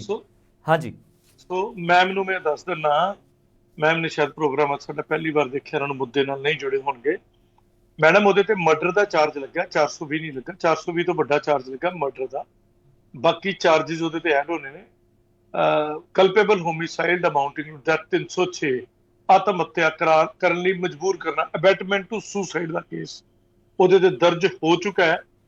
ਔਰ ਉਸ ਤੋਂ ਇਲਾਵਾ ਬਾਕੀ ਕਾਰਵਾਈ ਚੱਲ ਰਹੀ ਹੈ। ਔਰ ਮੈਂ ਇਹ ਵੀ ਦੱਸ ਦਿੰਦਾ ਕਿ ਕੈਨੇਡਾ ਦੀ ਸਰਕਾਰ ਦੇ ਐਮਬੈਸੀ 'ਚ ਇੰਡੀਆ ਦੇ ਵਿੱਚ ਕੈਨੇਡੀਅਨ ਐਮਬੈਸੀ, ਫੋਰਨ ਦੇ ਵਿੱਚ ਇੰਡੀਅਨ ਐਮਬੈਸੀ, ਯਾਨੀ ਕਿ ਕੈਨੇਡਾ ਵਿੱਚ ਇੰਡੀਅਨ ਐਮਬੈਸੀ ਜੀ, USA। ਮੇਰੇ ਤੇ ਬੰਦਿਆਂ ਨੂੰ ਇੰਨਾ ਗੁੱਸਾ ਆਇਆ ਸੀ, ਮੇਰੇ ਜੂਨੀਅਰ ਟੀਮ ਨੂੰ, ਮੇਰੇ ਐਸੋਸੀਏਟਸ ਨੂੰ, ਉਹਨਾਂ ਨੇ ਉਦੋਂ ਜਿਹੜੀ ਉਹ ਆਪਣੇ ਜਿੱਥੇ ਵਾਰ ਚੱਲਦੀ ਪਈ ਸੀ ਜੀ, ਲੜਾਈ ਚੱਲਦੀ ਪਈ ਸੀ, ਕਿਹੜਾ ਕੰਟਰੀ ਸੀ, ਗਲਫ ਕੰਟਰੀ ਜੀ, ਉਹਨਾਂ ਨੇ ਤੇ ਗੁੱਸੇ 'ਚ ਉੱਥੇ ਵੀ ਚਿੱਠੀਆਂ ਪਾਤੀਆਂ ਸੀ, ਉੱਥੋਂ ਦੀਆਂ ਐਮਬੈਸੀਆਂ ਨੂੰ ਵੀ ਲਿਖਤੀਆਂ ਸੀ। ਵਰਲਡ ਦੀ ਜਿਹੜੀਆਂ 200 ਲੀਡਿੰਗ ਕੰਟਰੀਜ਼ ਕਹਿ ਸਕਦੇ, 200 ਵਿੱਚੋਂ 20-22 ਜਿਹੜੇ ਲੀਡਿੰਗ ਕੰਟਰੀ ਕਹਿ ਸਕਦੇ ਆ, ਯੂਰਪ ਜਾਂ ਨਿਊਜ਼ੀਲੈਂਡ ਕਹਿ ਲਓ, ਆਸਟ੍ਰੇਲੀਆ ਕਹਿ ਲਓ, ਜਿੰਨੇ ਵੀ ਚੰਗੇ ਕੰਟਰੀਜ਼ ਜਿਹੜੇ ਲੀਡਿੰਗ ਕੰਟਰੀਜ਼, ਉਹਨਾਂ ਸਾਰੀਆਂ ਐਮਬੈਸੀਜ਼ ਨੂੰ ਇੰਟੀਮੇਸ਼ਨ ਜਾ ਚੁੱਕੀ ਹੈ। US ਐਮਬੈਸੀ ਨੂੰ ਇੰਟੀਮੇਸ਼ਨ ਜਾ ਚੁੱਕੀ ਹੈ, ਰੈੱਡ ਫਲੈਗਿੰਗ ਕਰਾ ਚੁੱਕੇ ਆ। ਔਰ ਲੇਟੈਸਟ ਮੈਂ ਪੰਜਾਬ ਪੁਲਿਸ ਨੂੰ ਤੇ ਕੈਨੇਡਾ ਦੀ ਸਰਕਾਰ ਨੂੰ ਚਿੱਠੀ ਲਿਖੀ ਹੈ, ਰਾਦਰ ਕੈਨੇਡਾ ਦੀ ਪੁਲਿਸ ਨੂੰ ਚਿੱਠੀ ਲਿਖੀ ਹੈ, ਜਿਹਦੇ ਵਿੱਚ ਮੈਂ ਕੈਨੇਡਾ ਦੇ ਲਾਅ ਦੀ ਧਾਰਾ ਲਿਖੀ ਹੈ, ਜਿਹਦੇ ਵਿੱਚ ਮੈਂ ਇਹ ਕਿਹਾ ਵੀ ਕੋਈ ਵੀ ਬੰਦਾ ਵਰਲਡ ਵਾਈਡ ਕਿਸੇ ਨੇ ਕੋਈ ਵੀ ਹੀਨੀਅਸ ਕ੍ਰਾਈਮ ਕੀਤਾ ਹੋਵੇ, ਚਾਹੇ ਉਹ ਮਰਡਰ ਹੈ, ਚਾਹੇ ਰੇਪ ਹੈ, ਚਾਹੇ 420 ਹੈ, ਚਾਹੇ ਕਿਸੇ ਕਿਸਮ ਦਾ ਹੀਨੀਅਸ ਕ੍ਰਾਈਮ ਜਾਂ ਛੋਟਾ ਕ੍ਰਾਈਮ, ਚਾਹੇ ਵਾਟਐਵਰ ਕ੍ਰਾਈਮ ਕੀਤਾ ਹੋਵੇ, ਔਰ ਜਿਹੜਾ ਬੰਦਾ ਕਿਸੇ ਵੀ ਕੰਟਰੀ 'ਚ ਵਾਂਟਿਡ ਹੋਵੇ, ਉਹਨੂੰ ਕੈਨੇਡਾ ਦੇ ਜਿਹੜੀ ਲਾਅ ਹੈ ਉਹਦੀ ਧਾਰਾ ਇਹਦੇ ਮੁਤਾਬਕ ਉਹਨੂੰ ਡੀਪੋਰਟ ਕਰਕੇ ਵਾਪਸ ਕਰਨਾ ਤੁਹਾਡੀ ਡਿਊਟੀ ਵੀ ਬਣਦੀ ਹੈ। ਜਦੋਂ ਤੁਹਾਨੂੰ ਇੰਟੀਮੇਸ਼ਨ ਹੋ ਜਾਏ, ਜਦੋਂ FIR ਦਰਜ ਹੋ ਚੁੱਕੀ ਸੀ, ਉਹਦੀ ਟ੍ਰਾਂਸਲੇਸ਼ਨ ਕਰਕੇ ਮੈਂ ਸਾਰੀਆਂ ਐਮਬੈਸੀਆਂ ਨੂੰ ਔਰ ਇੰਡੀਅਨ ਐਮਬੈਸੀ ਇਨ ਕੈਨੇਡਾ ਤੱਕ ਪਾ ਚੁੱਕਾ। CBSA ਜਿਹੜਾ ਆਪਣਾ ਡਿਪਾਰਟਮੈਂਟ ਹੈ, ਜਿਹੜਾ ਬੰਦਿਆਂ ਨੂੰ ਵੀਜ਼ਾ ਦਿੰਦਾ ਜਾਂ ਉਹਨਾਂ ਦੀ ਐਕਸਟੈਂਸ਼ਨ ਕਰਦਾ, ਜਾਂ ਬਾਰਡਰ ਏਜੰਸੀ ਜਿਹਨੂੰ ਆਪਾਂ ਕਹਿੰਦੇ ਆ ਕੈਨੇਡਾ ਦੀ, ਉਹਨਾਂ ਨੂੰ ਪਾ ਚੁੱਕਾ। ਉੱਥੋਂ ਦੀਆਂ ਘੱਟੋ ਘੱਟ 56 ਏਜੰਸੀਆਂ ਨੂੰ, ਜਿਹੜੀਆਂ ਕੈਨੇਡਾ 'ਚ ਨੇ 56 ਏਜੰਸੀਆਂ, ਉਹਨਾਂ ਤੱਕ ਚਿੱਠੀ ਜਾ ਚੁੱਕੀ ਹੈ। ਸਟੂਡੈਂਟ ਸੈਕਸ਼ਨ ਤੱਕ ਜਾ ਚੁੱਕੀ ਹੈ, ਜਿਸ ਕਾਲਜ 'ਚ ਲੜਕੀ ਪੜ੍ਹਦੀ ਸੀ ਉੱਥੇ ਤੱਕ ਜਾ ਚੁੱਕੀ ਹੈ, ਕੋਈ ਜਗ੍ਹਾ ਨਹੀਂ ਛੱਡੀ। ਹੁਣ ਇਸ ਵੇਲੇ ਮੇਰੀਆਂ ਚਿੱਠੀਆਂ ਤੇ ਜੇ ਅਸਰ ਹੋਏ ਤੇ ਡੀਪੋਰਟ ਬਹੁਤ ਜਲਦੀ ਹੋ ਜਾਣੀ ਚਾਹੀਦੀ ਹੈ। ਔਰ ਮੈਨੂੰ ਉਮੀਦ ਲੱਗਦੀ ਹੈ ਕਿ ਦਸੰਬਰ 22 ਤੱਕ ਇਹ ਡੀਪੋਰਟ ਹੋ ਜਾਣੀ ਚਾਹੀਦੀ ਹੈ ਕੁੜੀ, ਔਰ ਉਸ ਤੋਂ ਪਹਿਲਾਂ ਇੰਡੀਆ ਆ ਜਾਏਗੀ। ਔਰ ਇਹਦੇ 'ਚ ਵੀ ਮੈਂ ਇੱਕ ਗੱਲ ਕਲੀਅਰ ਕਰ ਦਿੰਦਾ, being council of the party ਜਿਹੜੇ ਲਵਪ੍ਰੀਤ ਪਰਿਵਾਰ ਵੱਲੋਂ, ਕਿ ਸਾਡੇ ਵੱਲੋਂ ਉਸ ਲੜਕੀ ਨੂੰ ਇੱਥੇ ਕੋਈ ਖਤਰਾ ਨਹੀਂ ਹੈ। ਅਸੀਂ ਚਾਹੁੰਦੇ ਹਾਂ ਤੂੰ ਇੰਡੀਆ 'ਚ ਆ, ਕੋਰਟ 'ਚ ਆਪਣੀ ਪ੍ਰੋਸੀਕਿਊਸ਼ਨ ਫੇਸ ਕਰ, ਆਪਣੇ ਹੱਕ 'ਚ ਜੋ ਤੂੰ ਕਹਿਣਾ ਚਾਹੁੰਦੀ ਹੈ ਕਹਿਣ ਤੋਂ ਬਾਅਦ ਤੂੰ ਆਪਣੇ ਆਪ ਨੂੰ, ਜੋ ਤੈਨੂੰ ਸਜ਼ਾ ਮਿਲਦੀ ਹੈ ਜਾਂ ਤੂੰ ਬਰੀ ਹੁੰਨੀ ਹੈ, we are happy with it ਜੀ। ਬਟ ਉਹਦੇ ਵਿੱਚ ਜਿਹੜਾ ਸਾਡਾ ਪੈਸਾ ਲੱਗਿਆ ਪਰਿਵਾਰ ਦਾ, ਉਹ ਪੈਸਾ ਵਿਆਜ ਸਮੇਤ ਕਲੇਮ ਕਰਾਂਗੇ ਅਸੀਂ। ਸੈਕਸ਼ਨ 357 ਇੰਡੀਆ ਦਾ ਜਿਹੜਾ ਕਾਨੂੰਨ ਹੈ, ਉਹਦੀ CRPC ਵਿੱਚ ਮੇਰੇ ਕੋਲ ਪਾਵਰ ਨੇ। ਜਿੱਦਣ ਇਹ ਲੜਕੀ ਇੰਡੀਆ ਪੇਸ਼ ਹੋ ਜਾਂਦੀ ਹੈ, ਮੈਂ ਸੈਕਸ਼ਨ 357 'ਚ ਕੰਪਲੇਂਟ ਪਾ ਕੇ ਇਹਦੀ ਪ੍ਰੋਪਰਟੀ ਅਟੈਚਮੈਂਟ ਕਰਾਉਣੀ ਹੈ, ਤਾਂ ਕਿ ਜਿਹੜਾ 40 ਲੱਖ ਰੁਪਏ ਜਾਂ 30 ਲੱਖ ਰੁਪਇਆ ਵਿਆਜ ਸਮੇਤ ਜਿੰਨਾ ਵੀ ਬਣ ਜਾਏਗਾ, ਉਹ ਪੈਸਾ ਇਸ ਲੜਕੀ ਕੋਲੋਂ ਬਤੌਰ ਫਾਈਨ ਰਿਕਵਰ ਕਰਾਇਆ ਜਾਏਗਾ। 1500-1600 ਪੇਜਾਂ ਦੀ ਚੈਟ ਵਿੱਚ ਜਿਹੜੇ ਅੰਗੂਠੇ ਦੇ ਨਿਸ਼ਾਨ ਵਿਖਾਏ ਨੇ, ਜਿਹੜੀ ਗੋ ਹੈਡ ਕਹਿੰਦੀ ਹੈ ਵੀ ਉਹ ਕਹਿੰਦਾ ਮੈਂ ਖਾ ਕੇ ਕੁਝ ਮਰ ਜਾਣਾ, 7 ਵਾਰੀ ਉਸ ਲੜਕੇ ਨੇ ਇਹਨੂੰ ਚੈਟ 'ਚ ਕਿਹਾ। ਉਹ ਚੈਟ ਦੀਆਂ ਕਾਪੀਆਂ ਦੇ ਝੂਠ ਬੋਲ ਗਈਆਂ, ਜਿਹੜੀਆਂ ਪੁਲਿਸ ਨੇ ਰਿਕਵਰ ਕੀਤੀਆਂ। ਜਿਹੜਾ ਇਹਨੇ ਮਾਂ-ਪਿਓ ਦਾ ਪਾਸਪੋਰਟ ਬਣਵਾਇਆ, ਆਪਣੇ ਸੱਸ ਸਹੁਰੇ ਦਾ ਨਹੀਂ ਬਣਵਾਇਆ। ਇਹਦੇ ਸੱਸ ਸਹੁਰੇ ਦੀ ਕਹਿਣੀ ਹੈ ਕਿ ਜਿੱਦਣ ਇਹਨੂੰ ਫਾਈਨਲ ਫੀਸ ਪਾਤੀ, ਉਸ ਤੋਂ ਬਾਅਦ ਇਹਨੇ ਬਲੌਕ ਮਾਰਤਾ ਉਹਨਾਂ ਨੂੰ ਜੀ। ਆਪਣੇ ਮਾਂ-ਪਿਓ ਨਾਲ ਗੱਲ ਕਰਦੀ ਰਹੀ। ਫਾਦਰ ਤੇ ਇਹ ਵੀ ਕਹਿੰਦਾ ਕਿ ਮੇਰੇ ਕੋਲ ਤੇ ਘਰ ਕਲੀ ਕਰਾਉਣ ਜੋਗੇ ਪੈਸੇ ਹੈ ਨਹੀਂ, ਕਿੱਲਾ ਮੇਰੇ ਕੋਲ ਪੈਲੀ ਹੈ, ਪੈਸੇ ਸਾਰੇ ਮੁੰਡੇ ਵਾਲਿਆਂ ਨੇ ਲਾਏ ਆ। ਉਹਨਾਂ ਦਾ ਤੂੰ ਮੁੰਡਾ ਵੀ ਖਾ ਗਈ, ਪੈਸੇ ਵੀ ਖਾ ਗਈ, ਤੇ ਉੱਤੋਂ ਤੂੰ ਅੰਗੂਠੇ ਵਿਖਾਉਣੀ ਹੈ। ਸਾਰੇ ਜਿੰਨੇ ਵੀ ਸਬੂਤ ਨੇ ਇਹ ਕਲੀਅਰ ਕਰਦੇ ਨੇ ਕਿ ਇਹ ਪੂਰਾ ਇੰਟੈਂਸ਼ਨਲੀ ਪਲੈਨਡ ਚੀਜ਼ ਸੀਗੀ। ਮਤਲਬ ਇਹ ਨਹੀਂ ਹੈਗਾ ਕਿ ਤੁਸੀਂ ਚਲੇ ਗਏ ਹੋ, ਬਾਅਦ 'ਚ ਜਾ ਕੇ ਤੁਹਾਡੇ ਵਿਚਾਰ ਜਿਹੜੇ ਨੇ ਹੌਲੀ ਹੌਲੀ ਬਦਲ ਗਏ। ਚਲੋ ਭਾਵਨਾਵਾਂ ਹੁੰਦੀਆਂ, ਬਦਲਦੀਆਂ ਨੇ। ਅਸੀਂ ਪਿਛਲੇ ਐਪੀਸੋਡਸ ਦੇ ਵਿੱਚ ਵੀ ਕਾਫੀ ਡਿਸਕਸ ਕੀਤਾ ਮੱਲਨ ਸਾਹਿਬ ਇਸ ਚੀਜ਼ ਨੂੰ, ਕਿ ਅਗਰ ਤੁਹਾਡਾ ਭਾਵਨਾਤਮਕ ਜਿਹੜਾ ਤਰੀਕਾ ਹੈ, ਚਲੋ ਠੀਕ ਹੈ, ਕਿਸੇ ਨਾਲ ਬਾਹਰ ਅਟੈਚਮੈਂਟ ਹੋ ਗਈ, ਤੁਸੀਂ ਹੁਣ ਇਹ ਰਿਸ਼ਤਾ ਨਹੀਂ ਰੱਖਣਾ ਚਾਹੁੰਦੇ, ਤਾਂ ਜਿਹੜੇ ਜੈਨੂਅਨ ਲੋਕ ਹੁੰਦੇ ਨੇ ਉਹ ਜੈਨੂਅਨ ਵੇ ਨਾਲ ਗੱਲ ਕਰਦੇ ਨੇ ਕਿ ਇਸ ਤਰੀਕੇ ਦੇ ਨਾਲ ਇਦਾਂ ਕਰਨਾ ਹੈ, ਜਾਂ ਜੋ ਪੈਸਾ ਵਾਪਸ ਕਰਨਾ ਹੈ, ਜਾਂ ਕੁਝ ਤਰੀਕਾ ਹੁੰਦਾ ਹੈ। ਪਰ ਜਦੋਂ ਤੁਸੀਂ ਭੱਜਣ ਲੱਗਦੇ ਹੋ ਤਾਂ ਸਾਫ਼ ਹੋ ਜਾਂਦਾ ਕਿ ਤੁਹਾਡੀ ਇੰਟੈਂਸ਼ਨ ਕੀ ਹੈ। ਪਰ ਇੱਥੇ ਮੈਂ ਗਗਨ ਜੀ ਦੀ ਤਾਰੀਫ ਕਰਨੀ ਚਾਹਾਂਗਾ ਕਿ ਉਹਨਾਂ ਨੇ ਇੱਕ ਗੱਲ ਖਾਸ ਤੌਰ ਦੇ ਉੱਤੇ ਇਹ ਵੀ ਬੋਲੀ ਕਿ ਸਾਡੇ ਵੀ ਕੱਲ ਨੂੰ ਬੱਚੇ ਬੜੇ ਹੋਣੇ ਨੇ, ਤੇ ਇਹ ਚੀਜ਼ਾਂ ਜਿਹੜੀਆਂ ਸਾਡੇ ਨਾਲ ਵੀ ਹੋ ਸਕਦੀਆਂ ਨੇ ਜਾਂ ਸਾਡੇ ਵਰਗੇ ਹੋਰਾਂ ਨਾਲ ਵੀ ਹੋ ਸਕਦੀਆਂ ਨੇ। ਸੋ ਉਹਨਾਂ ਨੇ ਇੱਥੇ ਤੱਕ ਹਿੰਮਤ ਦਿਖਾਈ ਹੈ ਕਿ ਜੇ ਕਿਤੇ ਸਾਈਨ ਵੀ ਕਰਾਣੇ ਨੇ ਤਾਂ ਅਸੀਂ ਕੈਨੇਡਾ ਦੇ ਵਿੱਚ ਬੈਠੇ ਇੱਥੋਂ ਵੀ ਸਾਈਨ ਕਰਨ ਲਈ ਤਿਆਰ ਹੈ, ਔਰ ਉਹ ਡਿਪੋਰਟ ਹੋਣਾ ਚਾਹੀਦਾ ਹੈ ਬੇਅੰਤ ਕੌਰ ਦਾ, ਇਹ ਉਹਨਾਂ ਨੇ ਆਪਣੇ ਵੱਲੋਂ ਬੋਲਿਆ। ਉਸ ਦੇ ਨਾਲ ਹੀ ਨਾਲ ਕੁਝ ਦਰਸ਼ਕ ਜਿਹੜੇ ਨੇ ਸਾਡੇ ਨਾਲ YouTube ਦੇ ਉੱਤੇ ਵੀ ਜੁੜੇ ਨੇ, ਕਿਉਂਕਿ ਇਹ ਜਿਹੜਾ ਪ੍ਰੋਗਰਾਮ ਹੈ ਸਾਡਾ YouTube ਤੇ ਵੀ ਚੱਲ ਰਿਹਾ, Facebook ਦੇ ਉੱਤੇ ਵੀ ਚੱਲ ਰਿਹਾ ਤੇ TV ਸੈੱਟ ਤੇ ਵੀ ਚੱਲ ਰਿਹਾ। ਸੋ ਉਹਨਾਂ ਦੇ ਵਿੱਚੋਂ ਵਕੀਲ ਸਰ ਦਾ ਨੰਬਰ ਚਾਹੀਦਾ, ਕਿਸੇ ਨੇ ਲਿਖਿਆ, ਮੈਂ ਉਹਨਾਂ ਨੂੰ ਦੱਸ ਦਿੰਦਾ, ਤੁਸੀਂ ਨੰਬਰ ਨੋਟ ਕਰ ਲਓ। ਵੈਸੇ ਵਕੀਲ ਸਾਹਿਬ ਦੇ ਨਾਮ ਦੇ ਨੀਚੇ ਵੀ ਨੰਬਰ ਲਿਖਿਆ, ਉੱਥੇ ਵੀ ਲਿਖਿਆ, ਪਰ ਮੈਂ ਦੱਸ ਦਿੰਦਾ 8699812345 ਇਹ ਨੰਬਰ ਹੈਗਾ ਜੀ, ਬਹੁਤ ਈਜ਼ੀ ਨੰਬਰ ਹੈ। ਇਸ ਤੋਂ ਇਲਾਵਾ ਕਿਸੇ ਨੇ ਲਿਖਿਆ ਵਕੀਲ ਸਾਹਿਬ ਜੀ ਦੀਆਂ ਸੱਚੀਆਂ ਗੱਲਾਂ ਨੇ ਜੀ, ਕਮਿਸ਼ਨ ਵੱਲੋਂ ਦੋਸ਼ੀਆਂ ਨੂੰ ਵਾਪਸ ਲਿਆਉਣ ਦੀ ਮੰਗ ਕਰਨੀ ਚਾਹੀਦੀ ਸੀ ਤੇ ਤਾਂ ਕਿ ਕਾਰਵਾਈ ਹੋ ਸਕੇ। ਸੋ ਇਸ ਚੀਜ਼ ਦੇ ਉੱਤੇ ਜ਼ੋਰ ਦਿੱਤਾ, ਜਿਵੇਂ ਤੁਸੀਂ ਮੱਲਨ ਸਾਹਿਬ ਪਾਵਰ ਦੀ ਗੱਲ ਕਰ ਰਹੇ ਸੀ। ਮੈਡਮ ਵੱਲੋਂ ਤਾਂ ਇੱਕ ਲਾਈਨ ਦੀ ਚਿੱਠੀ ਜਾਣੀ ਚਾਹੀਦੀ ਸੀ ਵੀ ਆਹ ਲੜਕੀ ਇਸ ਕੇਸ 'ਚ ਵਾਂਟਡ ਹੈ, ਆਹ FIR ਹੈ ਜੀ, ਆਹ ਇਹਦੇ ਖਿਲਾਫ LOC ਕੱਟੀ ਜਾ ਚੁੱਕੀ ਹੈ, ਰੈੱਡ ਕਾਰਨਰ ਨੋਟਿਸ 105 ਦਾ ਕੱਟਿਆ ਜਾ ਚੁੱਕਾ ਹੈ ਤੇ ਕੈਨੇਡਾ ਦੀ ਇਸ ਧਾਰਾ ਮੁਤਾਬਕ ਉੱਥੋਂ ਇਹਨੂੰ ਡੀਪੋਰਟ ਕਰਾ ਕੇ ਵਾਪਸ ਭੇਜੋ। ਮੈਂ ਡਿਕਟੇਸ਼ਨ ਦੇ ਦਿੰਦਾ, ਮੇਰੇ ਕੋਲ ਟਿਊਸ਼ਨ ਰੱਖ ਲੈਣ, ਮੈਂ ਪੜ੍ਹਾ ਦਿੰਦਾ ਜੀ, ਮੈਨੂੰ ਕੰਸਲਟੈਂਟ ਰੱਖ ਲੈਣਾ ਆਪਣਾ, ਮੈਂ ਰਾਏ ਦੇ ਫੇਰ ਹਸਾਓਗੇ ਮੈਨੂੰ ਤੇ ਫੇਰ ਮੈਨੂੰ ਲੱਗੂਗਾ ਵੀ ਮਨੀਸ਼ਾ ਮੈਮ ਗੁੱਸਾ ਨਾ ਕਰ ਲੈਣ। ਨਹੀਂ ਕਰ ਲੈਣ ਤੇ ਫਿਰ ਕੀ ਹੈ, ਜਦੋਂ ਜਿਹਨੂੰ ਇੱਕ ਐਡੇ ਵੱਡੇ ਅਹੁਦੇਦਾਰ, ਇੰਨੇ ਜ਼ਿੰਮੇਦਾਰ ਪੋਸਟ ਦੇ ਬੰਦੇ ਇਦਾਂ ਦੀਆਂ ਹਰਕਤਾਂ ਕਰਨ ਤੇ ਦਿਲ ਨੂੰ ਸੱਟ ਵੱਜਦੀ ਹੈ। ਅੱਛਾ, ਇੱਥੇ ਮੈਂ ਇੱਕ ਦੱਸਣਾ ਚਾਹੁੰਦਾ, ਦੇਖੋ ਇਹ ਜਿਹੜੀ ਤੁਸੀਂ ਗੱਲ ਕਰ ਰਹੇ ਹੋ, ਆਪਣਾ ਮੁੰਡਾ ਗਵਾਇਆ ਸਰ, ਹਾਂਜੀ ਉਹਨਾਂ ਨੇ ਆਪਣਾ ਮੁੰਡਾ ਗਵਾਇਆ, ਘਰ ਦਾ ਕੁੱਤਾ ਮਰਵਾ ਕੇ ਵੇਖੋ ਕੀ ਹਾਲ ਹੁੰਦਾ ਜੀ, ਉਹਦੀ ਰੋਟੀ ਖਾਣ ਨੂੰ ਜੀ ਨਹੀਂ ਕਰਦੀ, ਬਿਲਕੁਲ, ਔਰ ਘਰ ਦਾ ਬੱਚਾ ਜਿਹਨੇ ਅੱਗੋਂ ਵਾਰਿਸ ਬਣਨਾ ਸੀ ਉਹਨੂੰ ਗਵਾਇਆ।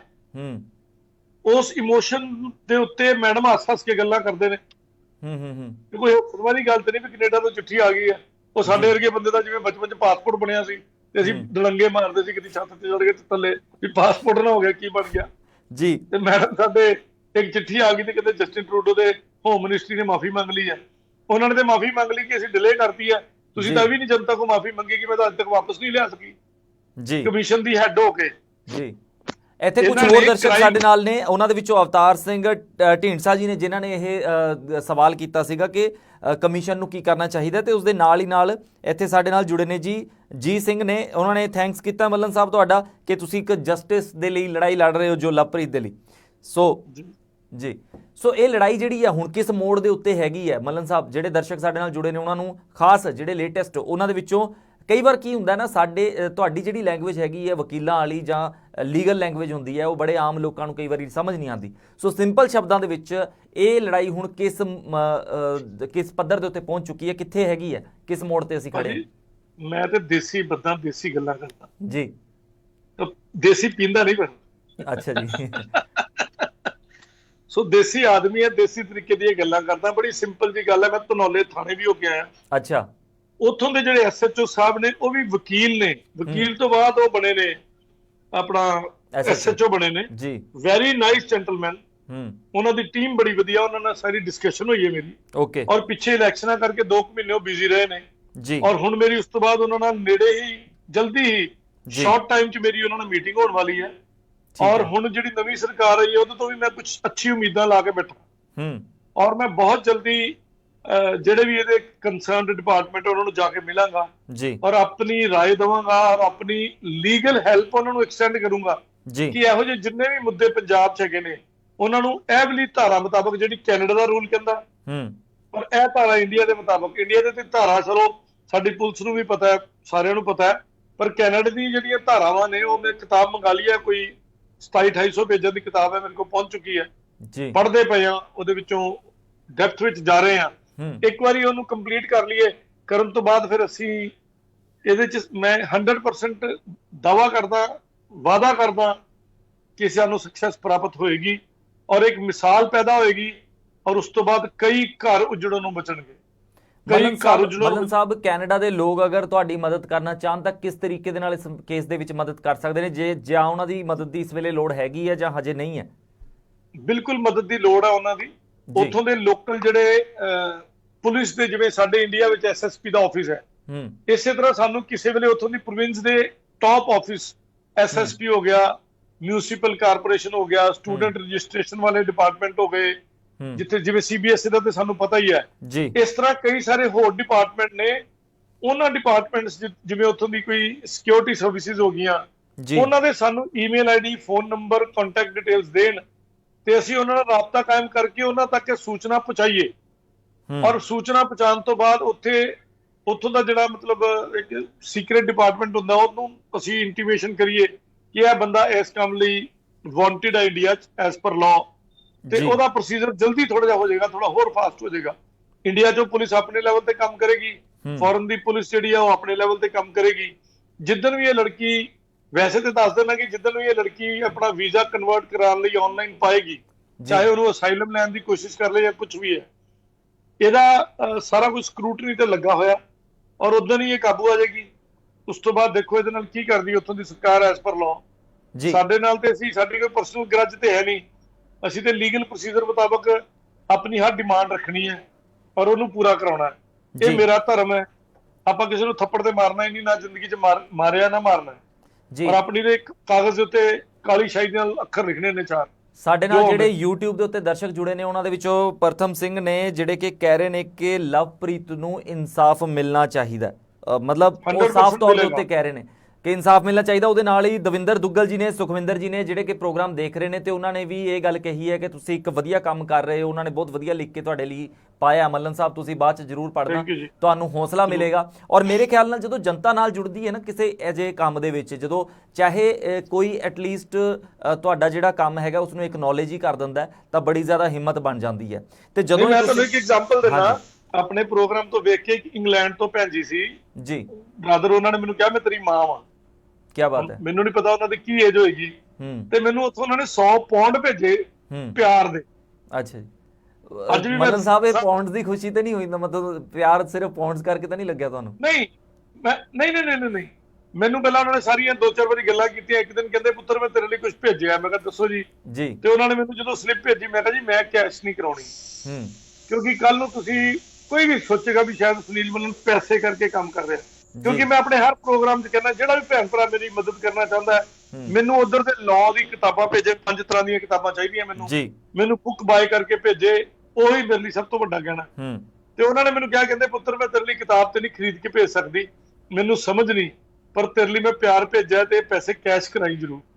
ਤੇ ਉਹ 15 ਦਿਨ ਪਏ ਰਹੇ, ਨਹੀਂ ਮੈਂ ਕਰਾਉਣ ਜਾਂਦਾ ਰਿਹਾ। ਤੇ ਫਿਰ ਇੱਕ ਦਿਨ ਉਹਨਾਂ ਨੇ ਸਹੁੰ ਪਾਈ ਮੈਨੂੰ ਜੀ, ਤੇ ਅੱਜ ਮੈਂ ਉਹਨਾਂ ਦਾ ਵੀ ਸ਼ੁਕਰੀਆ ਕਰਦਾ, ਚੈਨਲ ਤੇ ਸ਼ਰੇਆਮ ਦੱਸ ਰਿਹਾ। ਮਤਲਬ ਮਾਂ ਦੇ ਪਿਆਰ ਦੇ ਨਾਤੇ ਜੇ ਪੈਸੇ ਭੇਜੇ ਤੇ ਮੈਂ ਲਏ ਨੇ, ਅਦਰਵਾਈਜ਼ ਮੈਂ ਜ਼ਿੰਦਗੀ 'ਚ ਬੜਿਆ ਹੋਰ ਨੇ ਵੀ ਭੇਜੇ ਜਾਂ ਕੋਸ਼ਿਸ਼ ਕੀਤੀ। ਮੇਰੇ ਵੱਲੋਂ ਨਾ ਹੈ ਸਾਰਿਆਂ ਨੂੰ, ਪੈਸੇ ਨਹੀਂ ਚਾਹੀਦੇ, ਤੁਹਾਡਾ ਪਿਆਰ, ਤੁਹਾਡਾ ਆਸ਼ੀਰਵਾਦ ਚਾਹੀਦਾ। ਤੇ ਦੂਜਾ, ਮੈਨੂੰ ਕਿਤਾਬਾਂ ਲੈ ਦਿਓ ਕਾਨੂੰਨ ਦੀਆਂ, ਜਿੰਨਾ ਦਿਲ ਹੋਵੇ ਮੈਂ ਉਹਨੂੰ ਕਿਤਾਬਾਂ ਦੱਸ ਦਾਂਗਾ ਵੀ ਆਹ ਵਾਲੀਆਂ ਕਿਤਾਬਾਂ ਚਾਹੀਦੀਆਂ ਨੇ, ਉਹ ਮੈਨੂੰ ਲੈ ਕੇ, ਕਿਉਂਕਿ ਇੰਟਰਨੈਟ ਤੇ ਅਵੇਲੇਬਲ ਹੈ, ਉਹਦਾ ਪ੍ਰਿੰਟ ਕੱਢ ਕੇ ਨਾ ਪੜ੍ਹ ਕੇ ਸਵਾਦ ਨਹੀਂ ਆਉਂਦਾ। ਕਿਸੇ ਵੇਲੇ ਪੁਰਾਣਾ ਐਡੀਸ਼ਨ ਹੋ ਗਿਆ, ਕਦੀ ਕੁਝ ਹੋ ਗਿਆ, ਕੋਈ ਐਰਰ ਹੋ ਗਈ, ਗਲਤੀ ਦੀ ਡਰ ਲੱਗਾ ਰਹਿੰਦਾ। ਤੇ ਜੇ ਕੋਈ ਭੈਣ ਭਰਾ ਮੇਰੀ ਮਦਦ ਕਰਨਾ ਚਾਹੁੰਦਾ, ਮੈਨੂੰ ਬੁੱਕਸ ਭੇਜੇ। ਔਰ ਇਹ ਕੰਮ ਇਹਦਾ ਜਿੱਥੇ ਗਲਤੀ ਨਹੀਂ ਹੋਣੀ ਚਾਹੀਦੀ, ਇਹ ਕੰਮ ਇਹੋ ਜਿਹਾ ਜਿੱਥੇ ਗਲਤੀ ਨਹੀਂ ਹੋਣੀ ਚਾਹੀਦੀ। ਮੱਲਨ ਸਾਹਿਬ, ਜਿਵੇਂ ਤੁਸੀਂ ਗੱਲ ਕਰ ਰਹੇ ਸੀ ਨਾ ਕਿ ਮਾਂ ਦੇ ਦਿੱਤੇ ਜਿਹੜੇ 10, 50, 100 ਜਿਹੜੇ ਉਹ ਹੁੰਦੇ ਨੇ ਨਾ, ਜਦੋਂ ਘਰੋਂ ਬਾਹਰ ਨਿਕਲੋ, ਭਾਵੇਂ ਤੁਸੀਂ ਲੱਖਾਂ ਕਰੋੜਾਂ ਕਮਾਉਂਦੇ ਹੋਵੋ, ਉਹ ਜਿਹੜੇ ਹੁੰਦੇ ਨੇ ਉਹਦਾ ਅਲੱਗ ਹੀ ਸਵਾਦ ਹੁੰਦਾ। ਜੋ ਇਹ ਬਿਲਕੁਲ ਹਾਂਜੀ, ਇਹ ਇੱਕ ਭਾਵਨਾਵਾਂ ਨੇ, ਸੋ ਭਾਵਨਾਵਾਂ ਨੂੰ ਹਮੇਸ਼ਾ ਜ਼ਿੰਦਾ ਰੱਖਣਾ ਚਾਹੀਦਾ। ਜਿਵੇਂ ਕਿ ਚਾਹੇ ਉਹ ਕਾਨੂੰਨੀ ਮਸਲੇ ਨੇ, ਚਾਹੇ ਹੁਣ ਲਵਪ੍ਰੀਤ ਵਾਲਾ ਮਾਮਲਾ, ਜਿਵੇਂ ਕਿ ਇੱਥੇ ਗੁਰਵਿੰਦਰ ਜੀ ਨੇ ਸਾਡੇ ਤੋਂ ਸਾਫ਼ ਤੌਰ ਦੇ ਉੱਤੇ ਕਹਿ ਰਹੇ ਨੇ ਕਿ ਬੇਅੰਤ ਕੌਰ ਜਿਹੜੀ ਹੈ ਉਹ ਡਿਪੋਰਟ ਹੋਣੀ ਚਾਹੀਦੀ ਹੈ। ਸੋ ਇਹ ਮੈਂ ਤੁਹਾਡੇ ਤੋਂ ਪੁੱਛਣਾ ਚਾਹਾਂਗਾ ਮੱਲਨ ਸਾਹਿਬ, ਕੇਸ ਜਿਸ ਹਿਸਾਬ ਨਾਲ ਚੱਲ ਰਿਹਾ, ਚਾਹਤ ਤੇ ਸਭ ਦੀ ਹੈ, ਤੁਹਾਡੀ ਵੀ ਕੋਸ਼ਿਸ਼ ਇਹ ਹੈ, ਪਰ ਕਿੰਨੇ ਚਾਂਸਸ ਨੇ ਕਿ ਉਹ ਡਿਪੋਰਟ ਹੋ ਸਕਦੀ ਹੈ? ਇਦਾਂ ਤਾਂ ਨਹੀਂ ਕਿ ਮਤਲਬ ਡਿਪੋਰਟ ਦੀ ਕੋਸ਼ਿਸ਼ ਕੀਤੀ ਜਾ ਰਹੀ ਹੈ ਪਰ ਕੁਝ ਹੋਰ ਨਿਕਲ ਕੇ ਆਵੇ? 100% ਡਿਪੋਰਟ ਹੋਏ, 100%, ਜੇ ਪਾਰਟੀਆਂ ਦਾ ਕੰਪਰੋਮਾਈਜ਼ ਨਾ ਹੋਇਆ, ਜੇ FIR ਇੰਟੈਕਟ ਰਹੀ ਜੀ, 100% ਡਿਪੋਰਟ ਹੋਏਗੀ। ਔਰ ਤਦ ਤੱਕ ਉਹ PO ਡਿਕਲੇਅਰ ਹੋ ਚੁੱਕੀ ਹੋਏਗੀ, ਪ੍ਰੋ ਕਲੇਮ ਅਫੈਂਡਰ। ਜਿੰਨੀ ਜਲਦੀ ਆਏਗੀ ਇੰਡੀਆ 'ਚ, ਉਨੀ ਜਲਦੀ ਉਹਨੂੰ ਜ਼ਮਾਨਤ ਮਿਲਣ ਦੇ ਚਾਂਸਸ ਨੇ। ਅੱਛਾ, ਜਿੰਨੀ ਜਲਦੀ ਆਏਗੀ, ਜਿੰਨੀ ਲੇਟ ਆਏਗੀ ਉਹਨੂੰ ਈਵਨ ਜ਼ਮਾਨਤ ਵੀ ਲੇਟ ਮਿਲੇਗੀ, ਇਹ ਲਿਖਾ ਲੈਣਾ। ਤੇ ਚਲੋ ਫਿਰ ਮੇਰੇ ਖਿਆਲ ਨਾਲ ਜਿਹੜੇ ਸਾਡੇ ਵਿਦੇਸ਼ ਦੇ ਵਿੱਚ ਬੈਠੇ, ਕੈਨੇਡਾ 'ਚ ਖਾਸ ਤੌਰ ਦੇ ਉੱਤੇ ਜਿਹੜੇ ਲੋਕੀ ਸਾਡਾ ਪ੍ਰੋਗਰਾਮ ਦੇਖ ਰਹੇ ਨੇ, ਜਿਹੜੇ ਸ਼ੇਅਰ ਕਰ ਸਕਦੇ ਨੇ, ਉਹ ਜ਼ਰੂਰ ਵੱਧ ਤੋਂ ਵੱਧ ਸ਼ੇਅਰ ਕਰਨ ਤਾਂ ਕਿ ਬੇਅੰਤ ਕੌਰ ਤੱਕ ਵੀ ਇਹ ਗੱਲ ਪਹੁੰਚੇ ਕਿ ਅਗਰ ਫਿਰ ਵੀ ਥੋੜੀ ਬਹੁਤੀ ਜੀ ਰਹਿਮ ਦੀ ਜੇ ਉਮੀਦ ਹੈਗੀ ਹੈ ਤਾਂ ਛੇਤੀ ਤੋਂ ਛੇਤੀ ਖੁਦ ਆਵੇ ਤੇ ਆ ਕੇ ਟ੍ਰਾਇਲ ਨੂੰ ਫੇਸ ਕਰੇ। ਜੀ, ਮੈਂ ਤੇ ਸ਼ੁਰੂ 'ਚ ਵੀ ਕਿਹਾ ਸੀ, ਅੱਜ ਫਿਰ ਮੈਂ ਸਟੈਂਡ ਲੈਣਾ, ਮੈਂ ਖੁਦ ਜ਼ਿੰਮੇਵਾਰੀ ਲੈਣਾ। ਉਸੇ ਲੜਕੀ ਦੇ ਫਾਦਰ ਨੂੰ ਲੈ ਕੇ ਮੈਂ ਨਾਲ ਜਾ ਕੇ ਮੈਂ 에ਅਰਪੋਰਟ ਤੋਂ ਲੈ ਕੇ ਆਉਂਗਾ, ਕੋਈ ਬੰਦਾ ਉਂਗਲ ਨਹੀਂ ਲਾਏਗਾ। ਇਸ ਚੀਜ਼ ਦੀ ਸਿਕਿਉਰਿਟੀ ਦੀ, ਸੇਫਟੀ ਦੀ ਜ਼ਿੰਮੇਵਾਰੀ ਮੈਂ ਲੈਣਾ ਜੀ, ਮੇਰੇ ਕਲਾਇੰਟ ਵੱਲੋਂ ਵੀ ਲੈਣਾ। ਕੋਈ ਹੂੜ ਮਤ, ਕੋਈ ਹੁੱਲੜਬਾਜ਼ੀ ਨਹੀਂ ਹੋਏਗੀ। ਇੱਕ ਕ੍ਰਿਮੀਨਲ ਨੇ ਆਉਣਾ, ਜੋ ਉਹਦੀ ਪਨਿਸ਼ਮੈਂਟ ਬਣਦੀ ਜਾਂ ਜੋ ਉਹਦਾ ਹੱਕ ਬਣਦਾ ਉਹਨੂੰ ਦਿੱਤਾ ਜਾਏਗਾ। ਅਸੀਂ ਉਹਦੇ ਤੇ ਆਬਜੈਕਸ਼ਨ ਵੀ ਰੇਜ਼ ਨਹੀਂ ਕਰਾਂਗੇ। ਜੇ ਉਹਨੇ ਫ੍ਰੀ ਲੀਗਲ ਏਡ ਲੈਣੀ ਹੋਏਗੀ ਉਹਦੇ ਤੇ ਆਬਜੈਕਸ਼ਨ ਨਹੀਂ ਕੀਤੀ ਜਾਏਗੀ। ਲਵੋ ਐਸ ਪਰ ਲਾਅ ਜੋ ਬਣਦਾ ਉਹਨੂੰ ਦਿੱਤਾ ਜਾਏਗਾ। ਜੋ ਲਾਅ ਬਣਦਾ ਸਾਡਾ ਅਸੀਂ ਕਰਾਂਗੇ, ਅਸੀਂ ਲੜਾਈ ਲੜਾਂਗੇ। ਅਸੀਂ ਕਾਨੂੰਨ ਦੀ ਲੜਾਈ ਲੜਨੀ ਹੈ, ਕੋਈ ਮੇਰੀ ਜਾਤੀ ਦੁਸ਼ਮਣੀ ਉਹਦੇ ਨਾਲ ਥੋੜੀ ਹੈ। ਬਟ ਇੱਕ ਮਿਸਾਲ ਜ਼ਰੂਰ ਕਾਇਮ ਕਰਨੀ ਹੈ ਇਹੋ ਜਿਹੇ ਕਬੂਤਰਬਾਜ਼ ਲਾੜੇ ਲਾੜੀਆਂ ਦੀ, ਜਿੰਨੇ ਹੈਗੇ ਨੇ ਸਭ ਫੜੇ ਜਾਣਗੇ, ਸਭ ਫੜੇ ਜਾਣਗੇ। ਬਿਲਕੁਲ, ਕੀ ਬਾਤ ਹੈ, ਸਭ ਫੜੇ ਜਾਣਗੇ, ਜਾਂਦੇ ਨਹੀਂ ਕਿਤੇ। ਅੱਛਾ ਮਲਨ ਸਾਹਿਬ, ਇੱਕ ਚੀਜ਼ ਤੁਹਾਡੇ ਤੋਂ ਪੁੱਛਣੀ ਸੀਗੀ, ਜਿਵੇਂ ਕਿ ਹੁਣ ਜਿਵੇਂ ਜਿਹੜਾ ਮਾਮਲਾ ਹੈਗਾ ਕਾਫੀ ਅੱਗੇ ਆ ਚੁੱਕਿਆ ਹੈ ਨਾ, ਕੇਸ ਚੱਲ ਰਿਹਾ ਹੈ, ਸੋ ਤੁਹਾਨੂੰ ਲੱਗਦਾ ਹੈ ਕਿ ਤੁਹਾਨੂੰ ਜਿਹੜੀ ਮੌਜੂਦਾ ਹੁਣ ਸਰਕਾਰ ਹੈ, ਜਿਵੇਂ ਕਿ ਕੁਝ ਸਾਡੇ ਜਿਹੜੇ ਦਰਸ਼ਕ ਨੇ ਉਹਨਾਂ ਨੇ ਕਮੈਂਟਸ ਦੇ ਵਿੱਚ ਵੀ ਇਹ ਗੱਲ ਕੀਤੀ ਜਾਂ ਮੈਡਮ ਨੇ ਫੋਨ ਦੇ ਉੱਤੇ ਗੱਲ ਕੀਤੀ ਸੀਗੀ, ਸੋ ਉਹਨਾਂ ਨੇ ਕਿਹਾ ਸੀਗਾ ਕਿ ਤੁਸੀਂ ਸੀਐਮ ਸਾਹਿਬ ਨਾਲ ਗੱਲ ਕਰੋ, ਯਾਨੀ ਕਿ ਭਗਵੰਤ ਮਾਨ ਸਾਹਿਬ ਨਾਲ ਗੱਲ ਕੀਤੀ ਜਾਵੇ, ਸੋ ਉਹਨਾਂ ਵੱਲੋਂ ਕੋਈ ਸਪੋਰਟ ਜਾਂ ਪ੍ਰੋਸੈਸ ਦੇ ਵਿੱਚ ਜੋ ਇੱਥੋਂ ਕਿਤੋਂ ਕੋਈ ਕਮੀ ਰਹਿੰਦੀ ਹੋਵੇ। ਕੀ ਤੁਹਾਨੂੰ ਲੱਗਦਾ ਹੈ ਕਿ ਇਹ ਇਸ ਤਰ੍ਹਾਂ ਕਿ ਜ਼ਰੂਰੀ ਹੈ? ਮੈਂ ਟਰਾਈ ਸਿਟੀ ਦਾ ਆਮ ਆਦਮੀ ਪਾਰਟੀ ਦਾ ਵਕੀਲ ਵੀ ਹਾਂ ਜੀ, ਔਰ ਮੈਂ ਇਹ ਵਾਲਾ ਮੁੱਦਾ ਬੜੀ ਦੇਰ ਪਹਿਲਾਂ ਭੇਜ ਚੁੱਕਾ ਸੀ, ਪਰ ਹੁਣ ਇਹਨੂੰ ਰੀਸੈਂਟਲੀ ਦੁਬਾਰਾ ਮੈਂ ਪ੍ਰਪੇਅਰ ਕਰ ਰਿਹਾ। ਔਰ ਜਿਹੜੀ ਨਵੀਂ ਸਰਕਾਰ ਆਈ ਆ ਉਹਦੇ ਵਿੱਚ ਅਸੀਂ ਜਿਹੜੇ ਵੀ ਸਾਡੇ NRI ਮਿਨਿਸਟਰ ਨੇ ਉਹਨਾਂ ਨਾਲ ਹਲੇ ਬੜੇ ਥੋੜੇ ਦਿਨ ਹੋਏ ਨੇ, ਬੜੇ ਹੋਰ ਸਾਰੇ ਜ਼ਰੂਰੀ ਮੁੱਦੇ ਚੱਲ ਰਹੇ ਨੇ। ਇਹਦੇ ਉੱਤੇ ਵੀ ਬਹੁਤ ਜਲਦੀ ਕੋਈ ਸਟਰਨ ਐਕਸ਼ਨ ਅਨਾਉਂਸ ਹੋਏਗਾ, ਇਹ ਮੇਰਾ ਪ੍ਰੋਮਿਸ ਹੈ। ਔਰ ਆਪਣੇ ਲੈਵਲ ਤੋਂ ਜੋ ਅਸੀਂ ਕਰ ਸਕਦੇ ਹੋਵਾਂਗੇ ਜ਼ਰੂਰ ਕਰਾਂਗੇ। ਬਾਕੀ ਹਾਈ ਕਮਾਨ ਔਰ ਸਾਡੇ ਜਿਹੜੇ ਸੀਨੀਅਰਸ ਨੇ ਉਹ ਕੀ ਡਿਸੀਜਨ ਲੈਂਦੇ ਨੇ, ਮਰਜ਼ੀ ਤੇ ਉਹਨਾਂ ਦੀ ਹੈ। ਅਸੀਂ ਤੇ ਸੁਝਾਅ ਜ਼ਰੂਰ ਦੇਵਾਂਗੇ ਔਰ ਇਹਦੇ ਤੇ ਐਕਸ਼ਨ ਹੋਏਗਾ। ਖਾਸ ਕਰਕੇ ਜਿਹੜੇ ਇਹੋ ਜਿਹੇ ਪਰਿਵਾਰ ਨੇ ਜਿਨ੍ਹਾਂ ਦੇ ਉੱਤੇ ਕਈ ਫੈਸਲੇ ਤੇ ਇਹੋ ਜਿਹੇ ਵੀ ਨੇ ਜੀ ਕਿ ਪੰਜਾਬ ਪੁਲਿਸ ਨੇ ਇੰਡੀਆ ਵਿੱਚ ਇੰਡੀਆ ਦੇ ਬੰਦਿਆਂ ਨੂੰ ਦੱਬ ਦੁੱਬ ਕੇ ਉਹਨਾਂ ਦਾ ਰਾਜੀਨਾਮਾ ਧੱਕੇ ਨਾਲ ਕਰਾਇਆ ਜਾਂ ਉਹਨਾਂ ਨੂੰ ਪੈਸੇ ਅੱਧੇ ਪਚੱਧੇ ਦਵਾਏ ਨੇ। ਇਹੋ ਜਿਹੇ ਕੰਮ ਵੀ ਹੋਏ ਨੇ। ਇੱਕ ਕੇਸ ਹੋਰ ਆਪਣੇ ਕੋਲ ਹੈਗਾ ਸੀ, ਉਹ ਲੜਕੀ ਨੇ ਸਾਡੇ ਚੈਨਲ ਦੇ ਖਿਲਾਫ ਤੇ ਮੇਰੇ ਖਿਲਾਫ ਵੀ ਕੰਪਲੇਂਟ ਪਾਤੀ ਸੀ। ਈਵਨ ਐਡਵੋਕੇਟ ਜਿਹੜੀ ਸਾਡੀ ਬਾਰ ਕੌਂਸਲ ਹੁੰਦੀ ਉੱਥੇ ਵੀ ਸ਼ਿਕਾਇਤ ਲਾਤੀ ਸੀ ਮੇਰੀ ਕਿ ਇਹਨੇ ਮੇਰੇ ਨਾਲ ਇੰਜ ਕਰਤਾ। ਉਹਦੀ ਉਹ ਕੰਪਲੇਂਟ ਡਿਸਮਿਸ ਹੋਣ ਤੋਂ ਬਾਅਦ ਉਹਦੇ ਤੇ ਮੈਂ 2 ਕਰੋੜ ਰੁਪਏ ਦਾ ਮੁਕੱਦਮਾ ਦਾਇਰ ਕੀਤਾ। ਹੁਣ ਉਹਦਾ ਟੱਬਰ ਭੱਜਾ ਫਿਰਦਾ ਪਿਆ। ਮਤਲਬ ਵਕੀਲ ਨਾਲ ਪੰਗਾ ਲੈਣ ਦੀ ਕੋਸ਼ਿਸ਼ ਕੀਤੀ ਸੀ ਤੇ ਮੈਂ ਕਿਹਾ ਜੀ ਆ ਜਾਓ ਲੈ ਲਓ। ਜਦੋਂ ਉਹਦੇ ਲਾਏ ਇਲਜ਼ਾਮ ਮੇਰੇ ਪ੍ਰਤੀ ਝੂਠੇ ਨਿਕਲੇ ਔਰ ਉਹਦੇ ਖਿਲਾਫ ਹੁਣ ਜਦੋਂ ਕਾਰਵਾਈ ਸ਼ੁਰੂ ਹੋਈ ਹੈ, ਹੁਣ ਉਹਨੂੰ ਹਰਮਨਪ੍ਰੀਤ ਕੌਰ ਉਹਦਾ ਨਾਂ ਹੈ ਔਰ ਉਹਦੇ ਹਸਬੈਂਡ ਦਾ ਨਾਂ ਹਰਪ੍ਰੀਤ ਖੰਗੂੜਾ ਹੈ ਔਰ ਉਹਨਾਂ ਤੇ FIR ਵੀ ਦਰਜ ਹੋ ਚੁੱਕੀ ਹੈ ਔਰ ਹੁਣੇ ਜ਼ਮਾਨਤ ਪੂਰੀ ਤਰ੍ਹਾਂ ਹੋਈ ਨਹੀਂ ਔਰ ਕਾਰਵਾਈਆਂ ਚੱਲ ਰਹੀਆਂ। ਇਹੋ ਜਿਹੇ ਵੀ ਕੁਝ ਬੰਦੇ ਆਉਂਦੇ ਨੇ ਜ਼ਿੰਦਗੀ 'ਚ ਸਾਹਮਣੇ, ਗਲਤਫਹਿਮੀ ਦੇ ਸ਼ਿਕਾਰ ਕਿ ਸ਼ਾਇਦ ਵਕੀਲ, ਦੇਖੋ ਮੈਂ ਇੱਕ ਵਕੀਲ ਦੇ ਨਾਤੇ ਕੇਸ ਲੜਨਾ ਹੈ ਜੀ, ਮੇਰਾ ਪਰਸਨਲ ਇੰਟਰਸਟ ਕੋਈ ਨਹੀਂ ਹੈ, ਪਰ ਮੈਨੂੰ ਜਦੋਂ ਤੁਸੀਂ ਪਾਰਟੀ ਬਣਾਉਂਦੇ ਹੋ ਤੇ ਫਿਰ ਮਹਿੰਗਾ ਤੇ ਪੈਣਾ ਹੀ ਹੈ ਨਾ। ਹੁਣ ਮੇਰਾ ਕੇਸ ਪਰਸਨਲ ਹੋ ਚੁੱਕਾ, ਪਹਿਲਾਂ ਪਰਸਨਲ ਨਹੀਂ ਸੀ। ਪਹਿਲਾਂ ਤੇ ਕਲਾਇੰਟ ਦਾ ਕੇਸ ਸੀ, ਕਲਾਇੰਟ ਵਾਂਗੂ ਲੜਨਾ ਸੀ, ਪੂਰੀ ਸ਼ਿੱਦਤ ਨਾਲ ਲੜਨਾ ਸੀ, ਪਰ ਹੁਣ ਤੇ ਹੋਰ ਜ਼ੋਰ ਨਾਲ ਲੜਨਾ ਹੈ। ਅੱਛਾ ਵਕੀਲ ਸਾਹਿਬ, ਸੀਰੀਅਸ ਗੱਲਾਂ ਹੋ ਰਹੀਆਂ ਸੀ, ਵਿੱਚ ਮੈਂ ਇੱਕ ਛੋਟੀ ਜਿਹੀ ਗੱਲ ਪੁੱਛਦਾ। ਤੁਹਾਡੇ ਕਈ ਵਾਰੀ ਡਾਇਲੌਗਸ ਜਿਹੜੇ ਨੇ ਨਾ ਉਹ ਬਿਲਕੁਲ ਇਦਾਂ ਲੱਗਦੇ ਜਿਵੇਂ ਪੁਰਾਣੀ ਫਿਲਮਾਂ ਦੇ ਡਾਇਲੌਗ ਹੁੰਦੇ ਨੇ, ਸੋ ਫਿਲਮਾਂ ਕਾਫੀ ਦੇਖਦੇ ਰਹੇ ਹੋ? ਕਦੀ ਵੀ ਨਹੀਂ ਵੇਖੀਆਂ ਜੀ। ਅੱਛਾ, ਤੇ ਫਿਰ ਇਸ ਕਰਕੇ ਕਦੀ ਸੋ ਮਤਲਬ ਮਾਰ ਦਿੱਤਾ ਚੱਲ ਪਬਲਿਕ ਨੂੰ ਵੀ ਐਂਟਰਟੇਨ ਕਰਨਾ ਪੈਂਦਾ, ਕਹਿਣਗੇ ਲੀਗਲ ਪ੍ਰੋਗਰਾਮ ਹੈ, ਬੋਰ ਕਰੀ ਜਾਂਦਾ ਵਕੀਲ ਵਿੱਚ ਮਾੜਾ ਮਾੜਾ। ਠੀਕ ਹੈ, ਵਿੱਚ ਡਾਇਲੌਗ ਵੀ ਚੱਲ ਜਾਣ।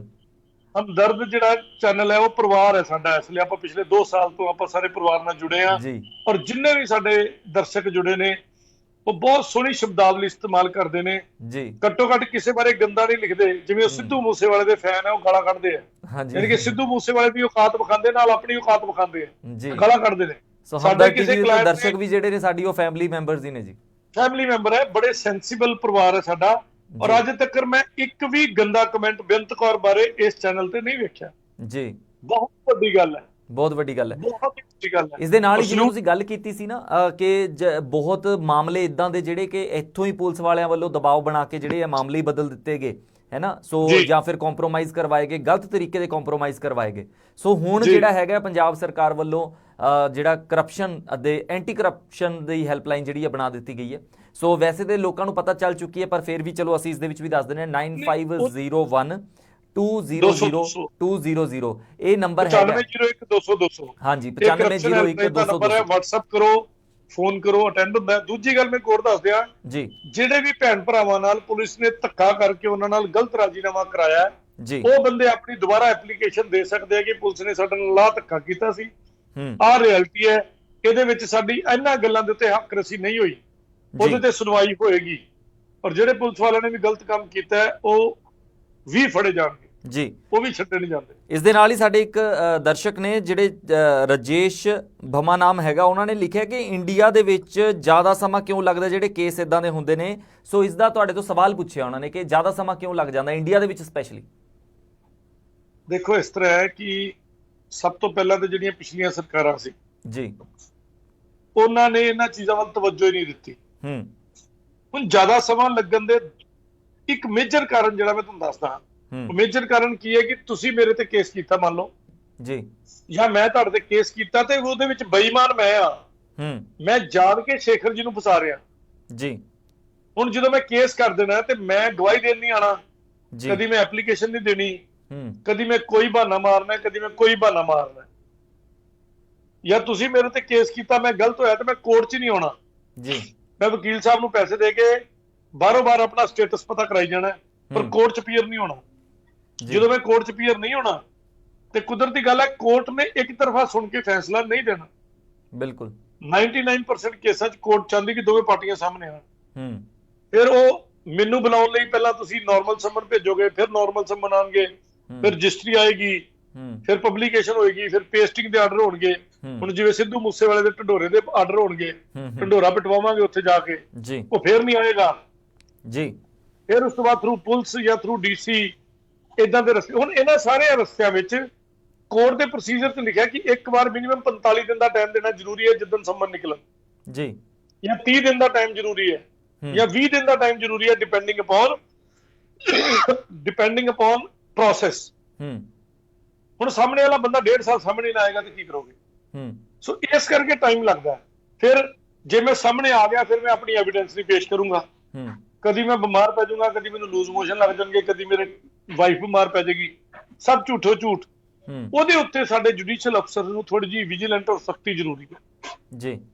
ਜਿਵੇਂ ਮੈਂ ਫਿਰ ਕਹਿੰਦਾ ਸਿੱਧੂ ਮੂਸੇਵਾਲੇ ਕੇਸ, ਇੱਕ ਹੋਰ ਮੇਰਾ ਕੇਸ ਸੀ ਗੁਲਸ਼ਨ ਸਹਿਗਲ ਵਰਸਸ ਕੈਰੋਲਾਈਨ ਰੋਮਰ, ਉਹਦੇ ਵਿੱਚ 2-2 ਦਿਨ ਦੀ ਡੇਟ ਵੀ ਦਿੱਤੀ ਹੈ ਕੋਰਟ ਨੇ। ਜਦੋਂ ਮੈਂ ਕੋਰਟ ਨੂੰ ਸਾਰਾ ਇਕਵਿਪ ਕੀਤਾ ਕਿ ਸਰ ਇਹਦੇ ਵਿੱਚ ਜਿਹੜਾ ਸਾਹਮਣਾ ਬੰਦਾ ਹੈ ਇਹ ਗਲਤ ਹੈ, ਬੇਈਮਾਨ ਹੈ, ਇਹਨੇ ਆ ਗਲਤੀਆਂ ਕੀਤੀਆਂ, ਔਰ ਔਨ ਪੇਪਰ ਆਈ ਤੇ ਕੋਰਟ ਨੇ ਮੈਨੂੰ 2-2 ਦਿਨ ਦੀ ਡੇਟ ਵੀ ਦਿੱਤੀ, 3-3 ਦਿਨ ਦੀ ਡੇਟ ਵੀ ਦਿੱਤੀ ਹੈ ਜੀ। ਆਪਾਂ ਕਈ ਵਾਰੀ ਸੋਚਿਆ ਸੀ ਦੱਸਾਂਗੇ। ਸੋ ਡਿਪੈਂਡ ਕਰਦਾ ਹੈ, ਬੜੇ ਸਿਚੁਏਸ਼ਨਾਂ ਤੇ ਡਿਪੈਂਡ ਕਰਦਾ ਹੈ। 90% ਜਿਹੜੇ ਬਦਮਾਸ਼ ਲੋਕ ਨੇ, ਜਿਹੜੇ ਬੇਈਮਾਨ ਲੋਕ ਨੇ, ਉਹ ਕੋਰਟ ਦਾ ਟਾਈਮ ਵੇਸਟ ਕਰਦੇ ਆ ਔਰ ਡਿਲੇ ਕਰਨ ਦੀ ਟੈਕਟਿਕਸ ਇਸਤੇਮਾਲ ਕਰਦੇ ਆ। ਪਰ ਇਸ ਦੇ ਉੱਤੇ ਮਤਲਬ ਇੱਕ ਪ੍ਰੋਸੈਸ ਜਿਹੜਾ ਨੋਟੀਫਿਕੇਸ਼ਨਸ ਵਾਲਾ, ਜਿਵੇਂ ਤੁਸੀਂ ਦੱਸਿਆ ਕਿ ਪਹਿਲਾਂ ਨੋਟੀਫਿਕੇਸ਼ਨ ਜਾਂਦੀ ਹੈ, ਫਿਰ ਰਜਿਸਟਰੀ ਜਾਂਦੀ ਹੈ, ਸੋ ਇਹ ਇੱਕ ਲੈਂਦੀ ਪ੍ਰੋਸੈਸ ਹੈਗਾ, ਇਸ ਕਰਕੇ ਉਹਦਾ ਫਾਇਦਾ ਚੱਕ ਲਿਆ ਜਾਂਦਾ? ਨਹੀਂ, ਉਹਨੂੰ ਲੈਂਥੀ ਬਣਾ ਦਿੱਤਾ ਜਾਂਦਾ ਜੀ। ਅੱਛਾ, ਉਹਦੇ ਮੇਰੇ ਘਰ ਮਤਲਬ ਉਹ ਜਿਹੜੇ ਵਕੀਲ ਵੀ ਉਹਨਾਂ ਨੂੰ ਸਪੋਰਟ ਕਰਦੇ ਨੇ, ਜਿਹੜੇ ਕੁਝ ਵਕੀਲ ਉਹਨਾਂ ਦੀ ਤਰਫ ਹੁੰਦੇ। ਭਾਜੀ ਵਕੀਲ ਦੀ ਲੋੜ ਨਹੀਂ, ਉਹ ਬੰਦੇ ਹੀ ਬੜੇ ਚਲਾਕ ਨੇ ਅੱਜ ਕੱਲ ਜੀ। ਮੇਰੇ ਘਰ ਸੰਮਨ ਆਏ, ਜਿਹੜਾ ਸੰਮਨ ਲੈ ਕੇ ਆਇਆ ਉਹਨੂੰ ਮੈਂ ਕਹਣਾ ਯਾਰ ਰੁਪਈਆ 100 ਲੈ, ਤੇ ਮੈਂ ਕਹਿਣਾ ਮੈਂ ਸੁਨੀਲ ਮੱਲਨ ਹੈ ਨਹੀਂ, ਮੈਂ ਤਾਂ ਕਹਿਣਾ ਮੈਂ ਰਜੇਸ਼ ਕੁਮਾਰ ਆ। ਸੁਨੀਲ ਮੱਲਨ ਤੇ ਘਰੋਂ ਗਿਆ ਹੋਇਆ। ਚਲੋ ਇਹ ਤੇ ਮੱਲਨ ਸਾਹਿਬ ਹੁਣੇ, ਮੱਲਨ ਸਾਹਿਬ ਇਹ ਤੇ ਹਾਂਜੀ ਮੈਂ ਤੁਹਾਨੂੰ ਇੱਕ ਛੋਟੀ ਜਿਹੀ ਗੱਲ ਦੱਸਦਾ। ਇੱਕ ਹਾਈ ਕੋਰਟ 'ਚ ਮੈਂ ਕੇਸ ਪਾਇਆ ਜੀ, 30 ਤਰੀਕ ਉਹਦੀ ਡੇਟ ਹੈ ਜੀ। State bank of India local head office sector 17 ਦੇ ਵਿਜੀਲੈਂਸ ਡਿਪਾਰਟਮੈਂਟ ਨੂੰ, ਲੀਗਲ ਡਿਪਾਰਟਮੈਂਟ ਨੂੰ, ਏਜੀਐਮ ਆਡਿਟ ਐਂਡ ਇੰਸਪੈਕਸ਼ਨ ਨੂੰ ਨੋਟਿਸ ਭੇਜਿਆ ਜੀ। ਮੈਂ ਤੁਹਾਨੂੰ ਸੰਮਨ ਪੜ੍ਹ ਕੇ ਸੁਣਾ ਦਿੰਦਾ। ਉਹਨਾਂ ਸਮਨਾਂ ਦੇ ਉੱਤੇ ਲਿਖਿਆ ਜੀ ਉਹਨਾਂ ਬੰਦਿਆਂ ਨੇ ਨੈਣ ਤੋਂ ਇਹ ਕਹਿਤਾ ਕਿ ਇਹ ਸਾਡੇ ਡਿਪਾਰਟਮੈਂਟ ਨਾਲ ਸੰਬੰਧਿਤ ਨਹੀਂ ਹੈ। ਅੱਛਾ, ਤੇ ਆਪਣਾ ਨਾਂ ਦੱਸਣ ਤੋਂ ਵੀ ਇਨਕਾਰੀ ਕਰਤੀ ਹੈ। ਇੱਕ ਇੰਸਟੀਟਿਊਸ਼ਨ ਇਹੋ ਜਿਹੀ ਹਰਕਤਾਂ ਕਰ ਰਿਹਾ, ਇੰਡੀਵਿਜੂਅਲ ਤੇ ਉਸ ਤੋਂ ਵੱਧ ਕਰੇਗਾ। ਬਿਲਕੁਲ। ਫਿਰ ਮੈਂ ਕੀ ਕੀਤਾ, ਉਸੇ ਸਮਨਾਂ ਦੀ ਕਾਪੀ ਕੀਤੀ, ਰਜਿਸਟਰੀ ਕੀਤੀ, ਰਜਿਸਟਰਡ ਪੋਸਟ ਭੇਜਤੀ ਐਲਐਚਓ ਨੂੰ। ਹੁਣ ਰਜਿਸਟਰੀ ਮੇਰੀ ਉੱਥੇ ਰਿਸੀਵ ਹੋ ਗਈ ਹੈ ਜੀ। ਹੁਣ ਮੈਂ ਕੋਰਟ ਨੂੰ ਐਪਲੀਕੇਸ਼ਨ ਦੇ ਦੇਣੀ, ਆਖੋ ਜੀ ਮੈਂ ਰਜਿਸਟਰੀ ਕਰਾਤੀ ਸੀ ਕਿਉਂਕਿ ਇਹਨਾਂ ਨੇ ਲੈਣ ਤੋਂ ਇਨਕਾਰੀ ਕਰਤੀ ਸੀ। ਸਮਨ ਸਟੈਂਡਸ, ਮਤਲਬ ਜਿਹੜਾ ਬੰਦੇ ਬਦਮਾਸ਼ ਨੇ, ਜਿਹੜੇ ਬੰਦੇ ਚਲਾਕ ਨੇ, ਜਿਹੜੇ ਬੰਦੇ ਬੇਈਮਾਨ ਹੈ, ਉਹ ਜਾਣ ਕੇ ਚਾਹੁੰਦੇ ਵੀ ਕੋਰਟ ਦਾ ਪ੍ਰੋਸੀਜਰ ਡਿਲੇ ਹੋਵੇ। ਇਹਦੇ ਵਿੱਚ ਅਸੀਂ ਚਾਹੁੰਦੇ ਹਾਂ ਕਿ ਕੋਰਟਸ ਵੀ ਥੋੜੀਆਂ ਵਿਜੀਲੈਂਟ ਹੋਣ ਤੇ ਪ੍ਰੋਸੀਜਰ ਨੂੰ। ਮੈਂ ਇੱਥੇ ਇਹ ਪੁੱਛਣਾ ਚਾਹੁੰਦਾ ਕਿ ਇਹ ਤੇ ਹੋਗੀ ਪ੍ਰੋਬਲਮ। ਸੋ ਇਸ ਬਹੁਤ ਸਾਰੇ ਦਰਸ਼ਕ ਜਿਹੜੇ ਦੇਖ ਰਹੇ ਨੇ, ਉਹਨਾਂ ਦੇ ਵੀ ਕਈ ਮਾਮਲੇ ਇਦਾਂ ਦੇ ਚੱਲਦੇ ਹੋਣਗੇ, ਉਹਨਾਂ ਨੂੰ ਵੀ ਕਈ ਵਾਰੀ ਦੂਜੀਆਂ ਪਾਰਟੀਆਂ ਵੱਲੋਂ ਇਦਾਂ ਦੀਆਂ ਪ੍ਰੋਬਲਮਸ ਆਉਂਦੀਆਂ ਹੋਣਗੀਆਂ। ਸੋ ਇਹ ਤੇ ਹੈਗੀ ਪ੍ਰੋਬਲਮ। ਇਸ ਦੇ ਨਾਲ ਅਗਰ ਮਤਲਬ ਇਸ ਦੇ ਨਾਲ ਲੜਨਾ ਹੋਵੇ, ਇਸ ਪ੍ਰੋਬਲਮ ਦੇ ਨਾਲ, ਤੇ ਉਸ ਦੇ ਵਿੱਚੋਂ ਇਸ ਨੂੰ ਖਤਮ ਕਰਨਾ ਹੋਵੇ ਤਾਂ ਕੀ ਰਾਹ ਹੈਗਾ? ਕਾਨੂੰਨੀ ਤਰੀਕੇ ਦੇ ਨਾਲ ਰਾਹ ਕੀ ਹੈ? ਸਰ ਕਾਨੂੰਨੀ ਤਰੀਕੇ ਦੇ ਰਾਹ ਬਹੁਤ ਸਾਰੇ ਨੇ, ਇੱਕਦਮ ਐਕਸਪਲੇਨ ਕਰਨੇ ਔਖੇ ਆ, ਬਟ ਉਹਦੇ ਲਈ ਹੈ ਕਿ ਕੁਇਕ ਔਰ ਫਾਸਟ ਰਿਸਪੌਂਸ। ਜਿਵੇਂ ਮੇਰੇ ਕੇਸ ਮੈਂ ਕੋਰਟ ਨੂੰ ਕਹਿਣਾ ਕਿ ਜਨਾਬ ਮੈਨੂੰ ਹੁਣੇ ਸੰਮਨ ਦੇਣ ਤੇ ਮੈਂ ਹੁਣੇ ਰਜਿਸਟਰੀ ਕਰਾ ਦੂੰਗਾ। ਅੱਛਾ, ਔਰ 7 ਦਿਨ ਦੀ ਡੇਟ ਵੀ ਮਿਲਦੀ ਹੈ, 10 ਦਿਨ ਦੀ ਡੇਟ ਵੀ ਮਿਲਦੀ ਹੈ। ਉਹਦੇ ਵਿੱਚ ਐਡਵੋਕੇਟ ਦਾ ਵੀ ਰੋਲ ਹੈ, ਉਹਦੇ ਵਿੱਚ ਕੋਰਟ ਦਾ ਵੀ ਰੋਲ ਹੈ, ਉਹ 'ਚ ਜਿਹੜਾ ਸਮਨ ਬਣਾਉਂਦਾ ਸਾਡਾ ਅਹਿਲਮਤ ਹੈ ਉਹਦਾ ਵੀ ਰੋਲ ਹੈ, ਹਰ ਬੰਦੇ ਦਾ ਰੋਲ ਹੈ, ਕਲਾਇੰਟ ਦਾ ਵੀ ਰੋਲ ਹੈ, ਉਹਨੂੰ ਫੋਲੋ ਅਪ ਕਰ ਲਵੇ ਔਰ ਰਲ ਮਿਲ ਕੇ ਜੇ ਚੱਲੀਏ ਤੇ ਕੰਮ ਫਾਸਟ ਹੁੰਦਾ ਹੈ। ਸੋ ਜਿਹੜੇ ਦਰਸ਼ਕ ਇਹ ਸਵਾਲ ਕਰ ਰਹੇ ਸੀਗੇ, ਜਿਨ੍ਹਾਂ ਨੂੰ ਇਹ ਜਾਣਨਾ ਸੀਗਾ ਕਿ ਦੇਰ ਕਿਉਂ ਲੱਗਦੀ ਹੈ, ਸੋ ਉਹਨਾਂ ਨੂੰ ਇੱਕ ਆਈਡੀਆ ਤੇ ਮਿਲ ਗਿਆ ਕਿ ਉਹ ਕਿਸ ਤਰੀਕੇ ਦੇ ਨਾਲ ਮਤਲਬ ਅਗਰ ਤੁਹਾਡੀ ਲਾਈਫ 'ਚ ਕਦੀ ਇਦਾਂ ਦਾ ਮੌਕਾ ਆਉਂਦਾ ਜਾਂ ਕਿਸੇ ਨੂੰ ਇਦਾਂ ਦੀ ਮਦਦ ਦੀ ਲੋੜ ਪੈਂਦੀ ਹੈ, ਸਲਾਹ ਦੀ ਲੋੜ ਪੈਂਦੀ ਹੈ, ਤੁਸੀਂ ਇਹ ਦੇ ਸਕਦੇ ਹੋ ਕਿ ਥੋੜਾ ਫਾਸਟ ਪ੍ਰੋਸੈਸ ਕਰਨ ਦੇ ਵਿੱਚ ਤੁਹਾਡੇ ਵਕੀਲ ਸਾਹਿਬ ਤੁਹਾਡੀ ਹੈਲਪ ਕਰ ਸਕਦੇ ਨੇ। ਸੋ ਜਿਵੇਂ ਕਿ ਮਲਨ ਸਾਹਿਬ ਨੇ ਕਿਹਾ, ਇਸ ਤੋਂ ਇਲਾਵਾ ਵੀ ਕੋਈ ਹੋਰ ਵੇ ਆਊਟ ਹੈ ਸਰ? ਸਰ ਪਤਾ ਕੀ, ਇਹ ਜਿਹੜੇ ਲੀਗਲ ਤੇ ਲੰਬੇ ਪ੍ਰੋਸੀਜਰ ਹੈ ਉਹ ਬਹੁਤ ਲੰਬੇ ਨੇ। ਕਲਾਇੰਟ ਨੂੰ ਜਦੋਂ ਕਿਸੇ ਨੂੰ ਲੋੜ ਪਏਗੀ ਸਿਚੁਏਸ਼ਨ ਬੇਸ ਦੱਸੇ ਜਾ ਸਕਦੇ ਨੇ ਐਂਡ ਉਹ ਇੰਪਲੀਮੈਂਟ ਵੀ ਕੀਤੇ ਜਾ ਸਕਦੇ ਨੇ, ਕੋਈ ਐਸੀ ਗੱਲ ਨਹੀਂ ਹੈ। ਜੇ ਸਿਵਲ ਕੇਸ ਹੈ ਔਰ ਸਾਹਮਣੇ ਵਾਲੀ ਪਾਰਟੀ ਅਪੀਅਰ ਨਹੀਂ ਹੋ ਰਹੀ ਤੇ order 5 rule 20 CPC civil procedure code ਦਾ ਆਰਡਰ 5 ਰੂਲ 20 ਅਸੀਂ ਸਬਸਟੀਟਿਊਟਡ ਸਰਵਿਸ ਦੀ ਐਪਲੀਕੇਸ਼ਨ ਦੇ ਦਿੰਦੇ ਆ ਜੀ ਕਿ ਜਿਹੜੇ ਬੰਦਿਆਂ ਨੂੰ ਸਰਵਿਸ ਕੰਪਲੀਟ ਨਹੀਂ ਹੋਈ ਉਹਨਾਂ ਨੂੰ ਸਬਸਟੀਟਿਊਟਡ ਸਰਵਿਸ, ਚਾਹੇ ਢੰਡੋਰਾ ਪਿੱਟਣਾ, ਚਾਹੇ ਇਸ਼ਤਿਹਾਰ ਲਾਉਣਾ, ਪੁਲਿਸ ਦੇ ਥਰੂ, DC ਦੇ ਥਰੂ, ਅਖਬਾਰ 'ਚ ਕਢਾਉਣਾ, ਕੋਈ ਵੀ ਰਸਤਾ ਅਪਣਾ ਕੇ ਉੱਥੇ ਤੱਕ ਦਿੱਤਾ ਜਾਵੇ।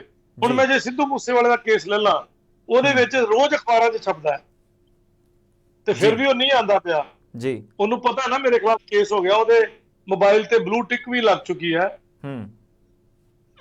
ਫਿਰ ਵੀ ਉਹ ਨਹੀਂ ਆ ਰਿਹਾ। ਬਾਕੀ 2-3 ਪਾਰਟੀਆਂ ਆ ਚੁੱਕੀਆਂ, ਸੋ ਫਿਰ ਵੀ ਉਹ ਨਹੀਂ ਆ ਰਿਹਾ। ਇਟ ਮੀਨਸ ਇੰਟੈਂਸ਼ਨਲ ਅਵੇਜਨ ਹੈ ਔਰ ਐਤਕੀ 29 ਨੂੰ ਜੇ ਨਹੀਂ ਹੁੰਦਾ ਤੇ ਐਕਸ ਪਾਰਟੀ ਹੋਏਗਾ ਜਾਂ ਕੁਛ ਨਾ ਕੁਛ, ਜੋ ਕੋਰਟ ਠੀਕ ਸਮਝੇਗੀ। ਅਸੀਂ ਤਾਂ ਕੋਰਟ ਨੂੰ ਅਸਿਸਟ ਕਰਨਾ ਹੈ ਔਰ ਅਸੀਂ ਚਾਹੁੰਦੇ ਹਾਂ ਕਿ ਆਵੇ ਸਾਹਮਣੇ ਆ ਕੇ ਗੱਲ ਕਰੇ ਸਾਡੇ ਨਾਲ। ਹੁਣ ਉਹਨੇ ਇੱਕ ਹੋਰ ਗੰਦਾ ਜਿਹਾ ਗਾਣਾ ਕੱਢਦਾ ਜੀ ਔਰ ਉਹਦੇ ਤੇ ਫਿਰ ਮੈਂ ਨੋਟਿਸ ਪਾਉਣ ਲੱਗਾ। ਮਤਲਬ ਬਦਤਮੀਜ਼ੀ ਤੇ ਬਦਤਮੀਜ਼ੀ ਹੋ ਰਹੀ ਹੈ। ਕਿਹੜਾ ਕੀ ਗਾਣੇ ਦਾ ਜ਼ਿਕਰ ਕਰ ਸਕਦੇ ਹੋ ਤਾਂ ਦੱਸ ਦਿਓ ਦਰਸ਼ਕਾਂ। FUCK you all. ਮੈਂ ਹੁਣ ਸ਼ਬਦ ਪੂਰਾ ਨਹੀਂ ਬੋਲ ਸਕਦਾ, ਬੜਾ ਬੇਸ਼ਰਮੀ ਵਾਲਾ ਸ਼ਬਦ ਹੈ ਤੇ what is this nonsense he is doing. ਅੱਛਾ, ਤੇ ਸਾਡੇ ਨਾਲ ਜਿਹੜੇ ਦਰਸ਼ਕ ਨੇ ਜੀ, ਸੁਖਵਿੰਦਰ ਸਿੰਘ, ਉਹਨਾਂ ਨੇ ਇੱਕ ਸਵਾਲ ਜਾਂ ਫਿਰ ਇੱਕ ਸੁਜੈਸ਼ਨ ਦੇ ਤੌਰ ਦੇ ਉੱਤੇ ਮਤਲਬ ਇੱਕ ਲਾਈਨ ਲਿਖੀ ਆ ਉਹਨਾਂ ਨੇ ਕਿ ਕੈਨੇਡੀਅਨ ਗਵਰਨਮੈਂਟ ਨੂੰ ਇਸ ਰਿਗਾਰਡਿੰਗ ਕੁਝ ਹਾਰਡ ਰੂਲਸ ਐਕਟਿਵ ਕਰਨੇ ਚਾਹੀਦੇ ਨੇ। ਸੋ ਕੀ ਇਹ ਮਤਲਬ ਇਸ ਤਰੀਕੇ ਨਾਲ ਅਸੀਂ ਜਿਹੜੇ ਮਾਮਲੇ ਹਾਈਲਾਈਟ, ਜਿਵੇਂ ਕਿ ਮਹਿਲਾ ਕਮਿਸ਼ਨ ਵੱਲੋਂ ਜੋ ਚਿੱਠੀ ਗਈ ਸੀ, ਹਾਲਾਂਕਿ ਜਿਵੇਂ ਕਿ ਤੁਸੀਂ ਦੱਸਿਆ ਕਿ ਉਹਦੇ ਨਤੀਜੇ ਕੋਈ ਖਾਸ ਨਿਕਲੇ ਨਹੀਂ, ਸੋ ਕੀ ਅਸੀਂ ਕੈਨੇਡੀਅਨ ਗਵਰਨਮੈਂਟ ਨੂੰ ਵੀ ਥੋੜਾ ਪੁਸ਼ ਕਰ ਸਕਦੇ ਹਾਂ ਕਿ ਕੁਝ ਆਪਣੇ ਰੂਲਸ ਦੇ ਵਿੱਚ ਚੇਂਜਸ ਲਿਆਉਣ ਜਾਂ ਫਿਰ ਕੁਝ ਲਿਆਂਦੇ ਗਏ ਨੇ ਇਹ ਮਾਮਲੇ ਸਾਹਮਣੇ ਆਉਣ ਤੋਂ ਬਾਅਦ? ਜਿਹੜਾ ਸਪਾਊਸ ਵੀਜ਼ਾ ਸੀ ਉਹਦੇ 'ਚ ਉਹਨਾਂ ਨੇ 3 ਸਾਲ ਦੀ ਹੁਣ ਮਤਲਬ 3 ਸਾਲ ਦਾ ਰਿਲੇਸ਼ਨ ਮੰਗਿਆ ਤੁਹਾਡਾ। ਅੱਛਾ, ਇੰਡੀਆ 'ਚ 3 ਸਾਲ ਇਕੱਠੇ ਰਹਿੰਦੇ ਉਦੋਂ ਤਾਂ ਤੁਸੀਂ ਹਸਬੈਂਡ ਵਾਈਫ ਮੰਨੇ ਜਾਓਗੇ। ਸੋ ਕਿਵੇਂ ਪ੍ਰੂਵ ਕੀਤਾ ਜਾਏਗਾ ਕਿ ਤੁਸੀਂ 3 ਸਾਲ ਇਕੱਠੇ ਹੀ ਸੀਗੇ? ਕਿਉਂਕਿ ਜਿਵੇਂ ਕਿ ਵਿਆਹ ਦਾ ਪਹਿਲਾਂ ਇੱਕ ਸੀਗਾ ਕਿ ਵਿਆਹ ਹੋਇਆ ਤੁਹਾਡਾ ਤਾਂ ਫੋਟੋਜ਼ ਦਿਖਾਣੀਆਂ ਹੁੰਦੀਆਂ ਸੀ ਜਾਂ ਕੁਝ। ਸਰ ਤੁਸੀਂ ਸੌਂਦੇ ਕਿੱਦਾਂ ਹੋ, ਬੋਡੀ ਦੇ ਤਿਲ ਕਿੱਥੇ ਹੈ, ਹੈਬਿਟਸ ਇੱਕ ਦੂਜੇ ਦੀਆਂ, ਕੀ ਪਾਣਾ ਪਸੰਦ ਕਰਦਾ, ਉਹ ਬੰਦੇ ਨੂੰ ਸਵਾਲ ਪੁੱਛਣਗੇ ਤੇਰੀ ਵਾਈਫ ਨੂੰ ਕਿਹੜਾ ਕਲਰ ਪਸੰਦ ਹੈ ਜੀ। ਆਪਣੇ ਨਾਲ ਦਰਸ਼ਕ ਨੇ ਜੀ, ਆਪਣੇ ਨਾਲ ਦਰਸ਼ਕ ਨੇ। ਸਤਿ ਸ਼੍ਰੀ ਅਕਾਲ ਜੀ। ਹੈਲੋ, ਹਾਂਜੀ ਸਤਿ ਸ਼੍ਰੀ ਅਕਾਲ ਜੀ। ਸਤਿ ਸ਼੍ਰੀ ਅਕਾਲ ਜੀ। ਹਾਂਜੀ, ਮੈਂ ਤੁਹਾਡਾ ਆ ਗੱਲਾਂ ਦੇਖਦਾ ਸੀ, ਜਿਹੜਾ ਸਿੱਧੂ ਮੂਸੇਵਾਲਾ ਵਾ ਹਨਾ ਜੀ, ਜਿਵੇਂ ਨੇ ਆ ਗਾਣਾ ਕੱਢਿਆ FUCK, ਇਹ ਕੋਈ ਕਾਮਨ ਸੈਂਸ, ਇਹਦੇ ਕੋਲ ਕੋਈ ਕਾਮਨ ਸੈਂਸ ਨਹੀਂ ਹੈਗਾ। ਇਹ ਤਾਂ ਖਰਾਬ ਕਰਦਾ ਲੋਕਾਂ ਨੂੰ। ਇਹ ਜਿਹੜਾ ਤਾਂ ਪਹਿਲਾਂ ਗਾਣਾ ਆਇਆ ਸੋ ਹਾਈ 2017 ਦੇ ਵਿੱਚ, ਇਹਨੇ ਕੈਨੇਡਾ ਦੇ ਵਿੱਚ ਖਰਾਬ ਕੀਤਾ। ਤਾਂ ਇਹ ਤਾਂ ਇੱਥੇ ਬਰੈਂਪਟਨ ਸ਼ਹਿਰ ਦੇ ਵਿੱਚ ਸਟੂਡੈਂਟ ਜਵਾਕਾਂ ਨੂੰ ਖਰਾਬ ਕਰਦਾ ਤਾਂ ਲੋਕਾਂ ਨੂੰ ਖਰਾਬ ਕਰਦਾ। ਇਹਦਾ ਇਹ ਕੀ ਹੈ, ਇਹਦੇ ਕੋਲ ਕੋਈ ਨਕਲ ਨਹੀਂ ਹੈਗੀ। ਜੀ ਡੈਫੀਨਿਟਲੀ ਭਾਜੀ, ਡੈਫੀਨਿਟਲੀ ਜੋ ਤੁਸੀਂ ਹਾਂਜੀ ਈਵਨ ਇਹਦੇ ਜਿਹੜਾ ਫੋਰਨ ਦਾ ਸਿੰਗਰ ਹੈ ਉਹ ਕੁਝ ਕਰਨਾ ਚਾਹੀਦਾ ਇਹਨੂੰ ਜੀ। ਜਿਵੇਂ ਤਾਂ ਇਹਨੂੰ ਇੱਥੋਂ ਬੈਂਡ ਕਰਨਾ ਚਾਹੀਦਾ ਗਵਰਨਮੈਂਟ ਨੂੰ, ਕੈਨੇਡਾ ਦੀ ਗਵਰਨਮੈਂਟ, ਅਮਰੀਕਾ ਦੀ, ਇੱਥੋਂ ਬਾਹਰ ਵਾਲੀਆਂ ਕੰਟਰੀਆਂ ਤੋਂ ਜੀ। ਪਰ ਗੱਲ ਇੱਥੇ ਮਾਫੀ ਚਾਹਾਂਗਾ, ਤੁਸੀਂ ਆਪਣਾ ਨਾਮ ਨਹੀਂ ਦੱਸਿਆ ਸੀ, ਆਪਣਾ ਨਾਮ ਦੱਸ ਦਿਓ। ਦਿਲਕਰਨ ਸਿੰਘ। ਦਿਲਕਰਨ ਸਿੰਘ, ਠੀਕ ਹੈ ਜੀ। ਦਿਲਕਰਨ ਜੀ, ਵੈਸੇ ਜਿਸ ਹਿਸਾਬ ਨਾਲ ਅਸੀਂ ਦੇਖਦੇ ਹਾਂ ਕਿ ਇਹ ਐਕਚੁਅਲ ਦੇ ਵਿੱਚ ਜੋ ਜਿਹੜਾ ਅਮਰੀਕਨ ਕਲਚਰ ਹੈਗਾ, ਜੋ ਉੱਥੇ ਦਾ, ਜਿਵੇਂ ਉੱਥੇ ਗਾਣੇ ਕੁਛ ਇੱਦਾਂ ਚੱਲਦੇ ਨੇ ਜਿਹੜੇ ਕਿ ਐਕਸਪਲਿਸਿਟ ਲਿਰਿਕਸ ਦੇ ਨਾਲ ਹੁੰਦੇ ਨੇ, ਸੋ ਇਹ ਕੁਛ ਕਲਚਰ ਉਹ ਵਾਲਾ ਇੱਥੇ ਲਿਆਉਣ ਦੀ ਕੋਸ਼ਿਸ਼ ਕਰਦੇ ਨੇ। ਪਰ ਇਹ ਗੱਲ ਇਹ ਹੈ ਕਿ ਸਾਡੀ ਜਿਹੜੀ ਕਮਿਊਨਿਟੀ ਹੈਗੀ ਉਸ ਦੇ ਵਿੱਚ ਇਹ ਚੀਜ਼ਾਂ ਐਕਸੈਪਟੇਬਲ ਹੀ ਨਹੀਂ ਹੈਗੀਆਂ। ਹਾਂਜੀ, ਪਤਾ ਕੀ ਕਰਦਾ ਹੈ ਨਾ, ਜਿਹੜਾ ਰੈਪ ਮਿਊਜ਼ਿਕ 20 ਸਾਲ ਪਹਿਲਾਂ ਨਹੀਂ ਸੀ ਕਰਦੇ, ਜਿਵੇਂ ਰੈਪ ਮਿਊਜ਼ਿਕ ਪਹਿਲਾਂ ਕਰਦੇ ਸੀ 20 ਸਾਲ ਪਹਿਲਾਂ, ਇਹ ਉਹ ਕਾਪੀ ਕਰਦਾ ਜਿਹੜਾ ਪੰਜਾਬੀ ਮਿਊਜ਼ਿਕ ਆਇਆ ਵਾ ਇਹ 4-5 ਸਾਲਾਂ ਦੇ ਵਿੱਚ। ਇਹ ਅਰਲੀ 2000 ਰੈਪ ਮਿਊਜ਼ਿਕ ਬਣ ਲੱਗ ਗਿਆ। ਇਹ ਪੰਜਾਬੀ ਮਿਊਜ਼ਿਕ ਆ 4-5 ਸਾਲਾਂ ਦੇ ਵਿੱਚ ਇਹ ਅਰਲੀ 2000 ਵਾਲਾ ਮਿਊਜ਼ਿਕ ਬਣ ਗਿਆ, ਜਿਵੇਂ 50 ਸੈਂਟ ਹੁੰਦਾ ਸੀ। ਹਾਂ ਬਿਲਕੁਲ 90s ਦਾ। ਹਾਂਜੀ ਮਤਲਬ ਐਕਚੁਅਲੀ ਸ਼ਬਦਾਵਲੀ, ਮੈਂ ਉਹੀ ਗੱਲ ਕਰ ਰਿਹਾ ਕਿ ਉੱਥੇ ਦਾ ਤਾਂ ਚਲੋ ਠੀਕ ਹੈ, ਅਸੀਂ ਉਧਰਲੀ ਕੰਟਰੀਜ਼ ਦੇ ਵਿੱਚ ਦੇਖਦੇ ਹਾਂ ਕਿ ਚਲੋ ਉਹਨਾਂ ਦਾ ਕਲਚਰ ਹੋਏਗਾ, ਬਟ ਸਾਡਾ ਤੇ ਕਲਚਰ ਜਦੋਂ ਹੈ ਹੀ ਨਹੀਂ ਤਾਂ ਅਸੀਂ ਕਿਉਂ ਉਸ ਨੂੰ ਇੱਧਰ ਧੱਕੇ ਦੇ ਨਾਲ ਬਾੜ ਰਹੇ ਹਾਂ? ਨਹੀਂ, ਕਿਸੇ ਕੰਟਰੀ ਦਾ ਕਲਚਰ ਨਹੀਂ ਹੈ, ਕਿਸੇ ਕੰਟਰੀ ਦੀ ਗੰਦਾ। ਅੱਛਾ, ਮੱਲਨ ਸਾਹਿਬ ਤੁਹਾਡੀ ਗੱਲ ਦਾ ਜਵਾਬ ਦੇ ਰਹੇ ਨੇ, ਅਸੀਂ ਮੱਲਨ ਸਾਹਿਬ ਤੋਂ ਵੀ ਸੁਣਦੇ ਹਾਂ। ਤੁਹਾਡਾ ਪੁਆਇੰਟ ਆ ਗਿਆ ਸਰ ਸਾਡੇ ਕੋਲ। ਬਹੁਤ ਬਹੁਤ ਧੰਨਵਾਦ ਜੀ, ਤੁਸੀਂ ਫੋਨ ਕੀਤਾ, ਤੁਸੀਂ ਕਰੇਜ ਦੇ ਨਾਲ ਆਪਣੀ ਗੱਲ ਰੱਖੀ ਸਾਹਮਣੇ ਜੀ।